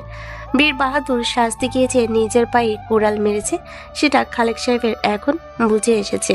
চাকুরি বাঁচাতে করুণ সুরে মায়াকে বলে, ম্যাডাম, আমার ভুল হয়ে গেছে, আমাকে ক্ষমা করে দিন। বিশ্বাস করুন, আমি জানতাম না আয়ান সাহেব আপনার হাজবেন্ড। ম্যাডাম, আমার মস্ত বড় ভুল হয়ে গেছে। প্লিজ ম্যাডাম, এবারের মতন আমায় ক্ষমা করে দিন। ক্ষমা আমার কাছে নয়, চাওয়ার হলে আকাশের কাছে যান। আয়ান সাহেব, আমার ভুল হয়ে গেছে। আমি সত্যি জানতাম না আপনি ম্যাডামের হাজবেন্ড। আমি ভেবেছি আপনি ম্যাডামের সাথে 2 নম্বরে কিছু করার চেষ্টা করছেন, তাই না বুঝে আপনার শার্টের কলার ধরে ফেলেছি। আয়ান সাহেব, আমায় এবারের মতন ক্ষমা করে দিন। আয়নের মুখে কোনো কথাবার্তা নেই। খালেক সাহেবের কথার কোনো উত্তর না দিয়ে ড্যাপ ড্যাপ করে মায়ের দিকে তাকিয়ে আছে সে। খালেক সাহেব আয়নকে কলার চেপে ধরে অপমান করায় মায়া যে রিয়াকশন করেছে তা দেখে আয়ন হুঁশজ্ঞান হারিয়ে বসেছে। মায়া আয়নের বিষয়টা বুঝতে পেরে খালেক সাহেবকে চলে যেতে বল। খালেক সাহেব এবার আর 1 সেকেন্ডও দেরি করে না, মায়ের কথা মতন কেবিন থেকে বেরিয়ে যায়। খালেক সাহেব কেবিন থেকে বেরিয়ে যাওয়ার পর মায়া আয়ানকে বলে, আপনার আবার কি হলো? আপনি আমার দিকে এমন ড্যাব ড্যাব করে তাকিয়েছেন কেন? মায়ের কথাই আয়নের হুঁশ ফিরে আসে। এত সময় আয়ন স্বাভাবিক অবস্থায় ছিল না। মায়ের প্রশ্নে আয়ন স্বাভাবিক হয়। নরম গলায় উল্টো মায়াকে প্রশ্ন করে, তুমি তো আমার উপরে প্রচন্ড রেগেছিলা, একটু আগেই বললা আমাকে তোমার চাই না, আমাকে তোমার আর দরকার নাই, কিন্তু তুমি হুট করেই স্বামী ভক্ত হয়ে গেলা কি করে? যেই না খালেক সাহেব আমার কলার চেপে ধরেছে তখনই তুমি রেগে মেগে ফায়ার হয়ে গেলা। কাহিনী কি মায়া? কাহিনী কিছুই না, আর না আমি স্বামী ভক্ত। তাহলে একটু আগে আমার কারণে খালেক সাহেবের সাথে রেগে যাওয়া এবং খালেক সাহেবকে আমাদের বিষয়ে যেসব বললা সেসব ঠিক ছিল? আয়ান সাহেব, আপনাকে একটা কথা বলি, আমার বলা কথাগুলো সত্যি, আর আমি সেই জন্যই কথাগুলো বলেছি। তবে রেগে যাওয়ার পেছনে অন্য একটা কারণ আছে। কি কারণ মায়া? কারণ হচ্ছে আমাদের মাঝে যে সমস্যাটা হয়েছে সেটা আমাদের দুজনের ব্যক্তিগত, কিন্তু তাই বলে যে আমি আপনার মতন মানুষকে সবার সামনে অপমান করব, তা সকলের সামনে অপমানিত হতে দিব, এটা তো হতে পারে না। ব্যক্তিগত সমস্যা, সেটা ব্যক্তিগতই। আমার এসব আর ভালো লাগছে না। আপনি প্লিজ নিজের কাজে গিয়ে মন দিন, তাতেই আমার কিছুটা স্বস্তি ফিল হবে। অতিরিক্ত কিছুর কোনো প্রয়োজন নেই। প্লিজ এবার আপনি যান। আয়ন মায়ের কথা শুনে চুপচাপ কেবিন থেকে বেরিয়ে নিজের ডেস্কে চলে যায়। মনটা তারও ভীষণ খারাপ। চেহারা মলিন করে চেয়ারের উপর বসে শান্ত মাথায় ভাবতে থাকে কিভাবে সবকিছু আবার আগের মতো করা যায়। ভাবতে ভাবতে অনেকক্ষণ পর আয়নের মাথায় একটা বুদ্ধি আসে। আয়ন ঠিক করে বুদ্ধিটা সে কাজে খাটাবে, তবে সেটা এখন নয়, সঠিক সময়ে। দেখতে দেখতে দুপুর হয়ে যায়। অফিসে লাঞ্চ ব্রেক দেয়। আয়ন নিজের ডেস্কে বসে আছে আর মায়াকে নিয়ে ভাবছে কখন মায়া তাকে ডাকবে। না হয় মায়া খাওয়ার জন্য কেবিন থেকে বের হবে আর সে মায়াকে এক নজর দেখবে, কিন্তু লাঞ্চের সময় বেরিয়ে যাচ্ছে। মায়া আয়নকে ডাকে না এবং সে নিজেও কেবিন থেকে বের হয় না। আয়ন বুঝতে পারে মায়ের হয়তো মন ভীষণ খারাপ। আয়ন ডেস্ক থেকে উঠে সোজা ক্যান্টিনে চলে যায়। এরপর ক্যান্টিন থেকে নিজের টাকায় মায়ের জন্য 1 প্যাকেট খাবার কিনে কেবিনে যায়। কেবিনে গিয়ে দেখে মায়া ডেস্কের উপর মাথা দিয়ে ঘুমিয়ে আছে। আয়ন কেবিনে ঢুকে মায়াকে ঘুমিয়ে থাকতে দেখে খাবারের প্যাকেটটা ডেস্কের এক পাশে রেখে মায়ের মাথায় আলতো করে হাত দিয়ে ডেকে বলে, মায়া লাঞ্চের সময় পেরিয়ে যাচ্ছে, আমি তোমার জন্য খাবার এনেছি, তুমি উঠে ফ্রেশ হয়ে খাবারগুলো খেয়ে নাও। মায়া ঘুম থেকে উঠে চোখ কসলাতে কসলাতে আয়নকে বলে, আমি কি আপনাকে বলেছি আমার জন্য খাবার আনতে? না বলনি। তাহলে কেন এনেছেন? এমনিতেই। দেখুন, আমি বাচ্চা নই, আমাকে এক্সট্রা কেয়ার দেখাতে আসবেন না। অনুগ্রহ করে খাবারগুলো নিয়ে নিজেই গিলে খান। মায়ের কথাই আয়নের মন চরম খারাপ হয়, তবে আয়ন সেটা প্রকাশ করে না। মায়ের কথায় চুপ করে খাবারের প্যাকেটটা ডেস্ক থেকে উঠিয়ে নিয়ে চলে আসতে যাবে, এমন সময় পিছন থেকে মায়া আয়নকে ডেকে বলে, আচ্ছা শোনেন, খাবারগুলো যেহেতু কষ্ট করে এনেছেন, তাহলে আর দ্বিতীয়বার কষ্ট করে নিয়ে যেতে হবে না। ডেস্কের উপরেই আবার রেখে যান, আমি খেয়ে নিব নে। আর এই যে নিন খাবারের টাকা। মায়া ব্যাগ থেকে 500 টাকার একটা নোট বের করে ডেস্কের উপর রাখে। আয়ান মায়ের কথা অনুযায়ী ডেস্কের উপরে খাবারটা রাখে, তবে যখন টাকা নেওয়ার পালা আসে তখন সে বলে, টাকাটা না নিলে হয় না? আয়ান সাহেব, ফ্রিতে খাওয়ার স্বভাব আমার খুব কম। তার উপর আপনার পকেটে টাকা অপচয় করে খাওয়ার কোনো ইচ্ছেই আমার নেই। টাকাটা নিন। আর আপনি দুপুরের খাবার খেয়েছেন? আয়ান মায়াকে খেয়েছে বলে মিথ্যা জবাব দেয়। সত্যিকার অর্থে সে কিছুই খায়নি। মায়ের দেওয়া টাকাটা নিয়ে সে চলে আসে। দেখতে দেখতে বিকাল হয়। অফিস ছুটি হয়ে গিয়েছে। সবাই অফিস শেষ করে যার যার মতন বাড়ি চলে যাচ্ছে। আয়নও অফিস ছুটি হয় চলে যায়। পরের দিন যথারীতি আয়ন অফিসে চলে আসে। অফিস শুরু হয়ে গেছে। মায়াও অফিসে চলে এসেছে। অফিস শুরু হওয়ার ঘন্টাখানিক পর মায়ের কাছে একটা ফোন আসে। ফোনটা রিসিভ করতেই অপর পাশে মানুষটা যা বলে তা শুনে মায়ের পুরোদমে চমকে ওঠে। মায়া বুঝে উঠতে পারছে না ফোনের অপর পাশে মানুষটাকে তার বিয়ের কথা কে বলেছে। এই বিয়ের বিষয়ে তো তেমন কেউ জানে না। সে এবং আয়ন আর তা ছাড়া বাইরে একমাত্র খালেক সাহেব জানে। মায়া আশ্চর্য হয়ে ফোনের অপর পাশে মানুষটাকে জিজ্ঞেস করে, আসাদ সাহেব, আপনাকে আমার বিয়ের কথা কে বলেছে? কে বলবে আর? আপনার হাজবেন্ড আয়ান সাহেব বলেছে।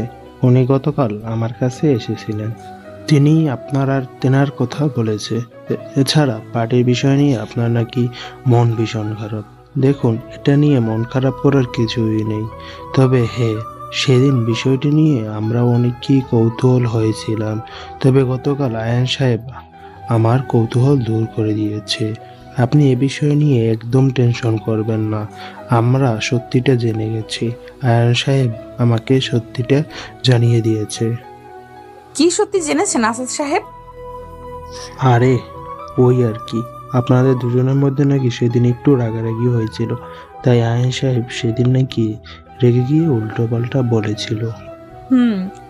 আসলে আসাদ সাহেব, আমরা বিয়ের বিষয়টা গোপন রাখবো বলে ঠিক করেছিলাম, আর কাউকে জানানো হয়নি।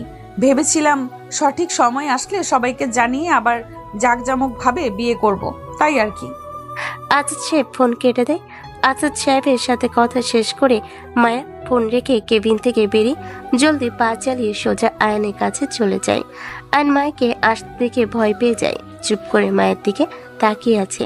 আয়ন অপর দিকে মায়া আয়নের কাছে এসে আয়নকে প্রশ্ন করে, আপনি গতকাল কোন সময় আসাদ সাহেবের কাছে গিয়ে আসাদ সাহেবের সাথে দেখা করেছেন? অফিস ছুটির পর। ও ভালো। তবে আপনি এই কথা কেন বলেছেন যে আপনার সাথে আমার বিয়ে হয়েছে? আসলে আমার জন্য তোমার সম্মান নষ্ট হয়েছে, তাই আসাদ সাহেবকে ওই কথাটা বলেছি, যাতে করে ওনারা তোমাকে ভুল না বুঝে। ও আচ্ছা, কিন্তু আপনি ওই দিনের কথাটা নিয়ে মিথ্যে কেন বলেছেন যে আপনার সাথে আমার রাগারাগি হওয়ায় আপনি ওসব বলেছিলেন? মিথ্যা বলি নাই। সেদিন তোমার সাথে আগে না হোক পরে ঠিকই রাগারাগি হয়েছে। আচ্ছা, মানলাম এটা সত্যি, কিন্তু আমি তো আপনাকে বলিনি আমার সম্মান যেটা নষ্ট করেছেন সেটা ফিরিয়ে দিন। তাহলে আপনি কেন এত সব কিছু করতে গেলেন?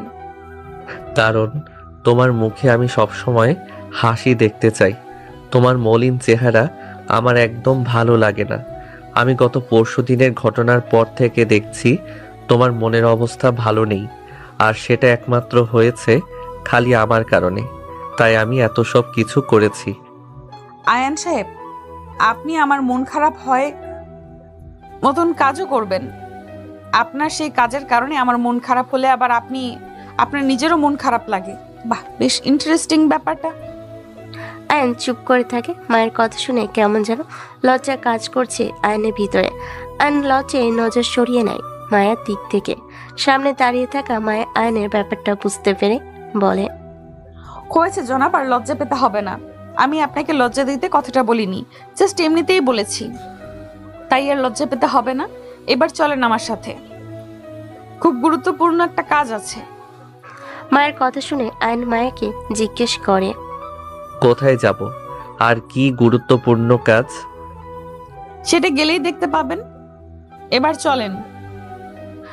আয়ন এত সময় চেয়ারে বসা ছিল। মায়ের কথা মতন উঠে দাঁড়ায়। আয়ন উঠে দাঁড়াতেই আয়নের হাত ধরে টানতে টানতে তাকে অফিসের সকল কর্মচারীদের সামনে নিয়ে যায়। কর্মচারীরা সবাই মায়া আর আয়নের দিকে তাকিয়ে আছে, তবে মায়ের সেদিকে কোনো ভ্রুক্ষেপ নাই। মায়া আয়নকে সকলের সামনে নিয়ে যাওয়ার পর ডাক্তার দেখানো দিন যেভাবে আয়নের হাত পেঁচিয়ে ধরেছিল সেভাবেই আজকেও হাত পেঁচিয়ে ধরে। সবাই মায়ের কাছে রীতিমতো অবাক। মায়া সবাইকে আরো অবাক করে দিয়ে বলে, কয়েক মিনিটের জন্য কাজ বন্ধ রেখে সবাই আমার কথা মনোযোগ দিয়ে শুনুন। আমি সেদিন আয়ানকে অহেতুক অপমান করেছিলাম। বেচারা একদিনে 7টা ফাইল কমপ্লিট করেছে। সেই 7টা ফাইলের মধ্যে একটা ফাইল ছাড়া কোথাও কোনো ভুল হয়নি তার। আর যেই ফাইলে ভুল হয়েছে সেটাও একদম অতি সামান্য ছিল, কিন্তু সেদিন আমার মাথা কোনো একটা কারণে খারাপ ছিল, যার কারণে আমার সমস্ত রাগ আমি আয়নের উপর ছেড়েছি।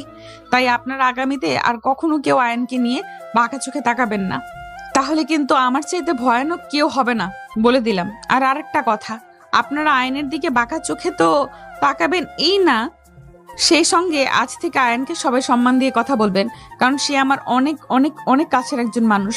বলতে পারেন সে আমার হৃদয়ে বসবাসকারী একজন লোক, তার সাথে আমার আত্মার সম্পর্ক। তাই সকলকে যেটা বলেছি সেটা মাথায় রাখবেন। এবার সবাই কাজে মন দিন। মায়া কর্মচারীদেরকে আয়নের বিষয়ে কিছু কথা বলে আয়নের হাত ধরে নিয়ে নিজের কেবিনের দিকে চলে যায়। আয়ন অনেকটা আশ্চর্য হয়, তবে সে কিছুই বলে না। এদিকে কর্মচারীরা মায়ের চলে যাওয়ার পর একে অপরের সাথে কানাঘুষা শুরু করে দেয়। আয়ন মায়ের কি হয়, কেন মায়া আয়নকে এত প্রায়োরিটি দিল, কেন মায়া জোর গলায় সবাইকে বলল আয়নকে সম্মান দিতে, আর কেনই বা মায়া আয়নের হাত ওইভাবে ধরেছিল। এক একজনের সাথে এসব বিষয় নিয়ে আলোচনা করতে শুরু করে। কর্মচারীদের কানাঘোষাগুলো ম্যানেজার খালেক সাহেব শুনতে পায়। তখন খালেক সাহেব সবাইকে সতর্ক করে বলে, প্রতিটা নারীর জীবনে একজন খুব মূল্যবান মানুষ থাকে। ম্যাডামের জীবনের মূল্যবান মানুষটা হচ্ছে আয়ান সাহেব, তাই ম্যাডাম ওনাকে নিয়ে এত কিছু বলেছে। আপনারা এবার কানাঘুষা বন্ধ করে যে যার কাজে মন দিন, না হয় আপনাদের নামে গিয়ে ম্যাডামের কাছে নালিশ করে আসবো। খালেক সাহেবের কথা শুনে সবাই কানাঘুষা বন্ধ করে কাজে মন দেয়। অপরদিকে মায়া আয়নকে সঙ্গে নিয়ে নিজের কেবিনের ভিতর এসে থেকে দরজা আটকে দেয়। তারপর আয়নকে মায়ের চেয়ারের সামনে নিয়ে গিয়ে বলে, আমার চেয়ারটাতে বসো। আয়ন পুরো থতমত খেয়ে যায় মায়ের কথা শুনে, কারণ প্রথমত মায়া তাকে ভিতরে নিয়ে এসে দরজা বন্ধ করে দিয়েছে, তার উপরে এখন আবার তুমি করে বলছে। আয়ন মায়ের মতিগতি বুঝে উঠতে পারছে না, কি করতে চাইছে মায়া। বেকুবের মতো চেহারা করে মায়ের দিকে তাকিয়ে আছে আয়ান। পাশ থেকে মায়া আয়নকে তার দিকে বেকুবের মতো তাকিয়ে থাকতে দেখে নিজেই আয়নকে চেয়ারে বসিয়ে দেয়। তারপর আয়নকে প্রশ্ন করে, কি হলো, অবাক হচ্ছ যে? অবাক করছো তাই অবাক হচ্ছি। শুরুতে কর্মচারীদের সামনে নিয়ে গিয়ে আমার নামে গুণগান করলে, সাথে আরো সকলকে বললে আমাকে সম্মান দিতে। এরপর এখন সঙ্গে করে কেবিনে নিয়ে এসে দরজা বন্ধ করার পাশাপাশি তুমি করে বলছো। এত কিছু দেখে অবাক তো হবই। অবাক তো হবাই। আচ্ছা, আরেকটু অবাক করি তোমাকে। মানে? তুমি চোখ বন্ধ করো, তারপর মানেটা বুঝতে পারবে। আজব, তোমার মানে বোঝার জন্য চোখ কেন বন্ধ করব? আরে তোমাকে চোখ বন্ধ করতে বলেছি, তুমি করো। আমি বললে তারপর চোখ খুলবে। আয়নের কথা না বাড়িয়ে মায়ের কথা মেনে চোখ বন্ধ করে। আয়ন চোখ বন্ধ করতে মায়ের কোলে বসে আয়নের হাতে হাত রেখে চার ঠোঁট এক করে দিল। আয়নের তো মেঘনা চাইতেই বৃষ্টি অবস্থা। আয়নও সায় দিতে থাকে। কিছু সময় পর ছেড়ে দিতেই দুজন হাঁপাতে থাকে। তখন আয়ন বলল, এটা কি হলো? যেটা হবার তাই হয়েছে, আর আমি আমার স্বামীর সাথে করতেছি, তাতে তোর কি? তাও ঠিক। এই বলে আয়ন মায়ের দিকে এগোতে থাকে। মায়া পিছুতে পিছুতে বলে, আয়ান এভাবে এগোচ্ছ কেন? কে শুনে কার কথা? আয়ন মায়ের দিকে এগোচ্ছে আর মায়া পিছুতে পিছুতে সোফার উপর গিয়ে পড়ে। আর নিচু হয়ে মার উপর ভর করে ঘাড়ে মুখ দিতে মায়া চোখ বন্ধ করে আয়নকে জড়িয়ে ধরে। আয়ন মায়ের গলা থেকে আস্তে আস্তে ঠোঁটে কিস করতে লাগলো। মায়াও সায় দেয়। ওদের অফিসে ছোটখাটো একটা বাসর হয়ে গেল। এই কিছুদিন পর বড় আয়োজন করে ওদের বিয়ে হলো। আল্লাহ হাফেজ।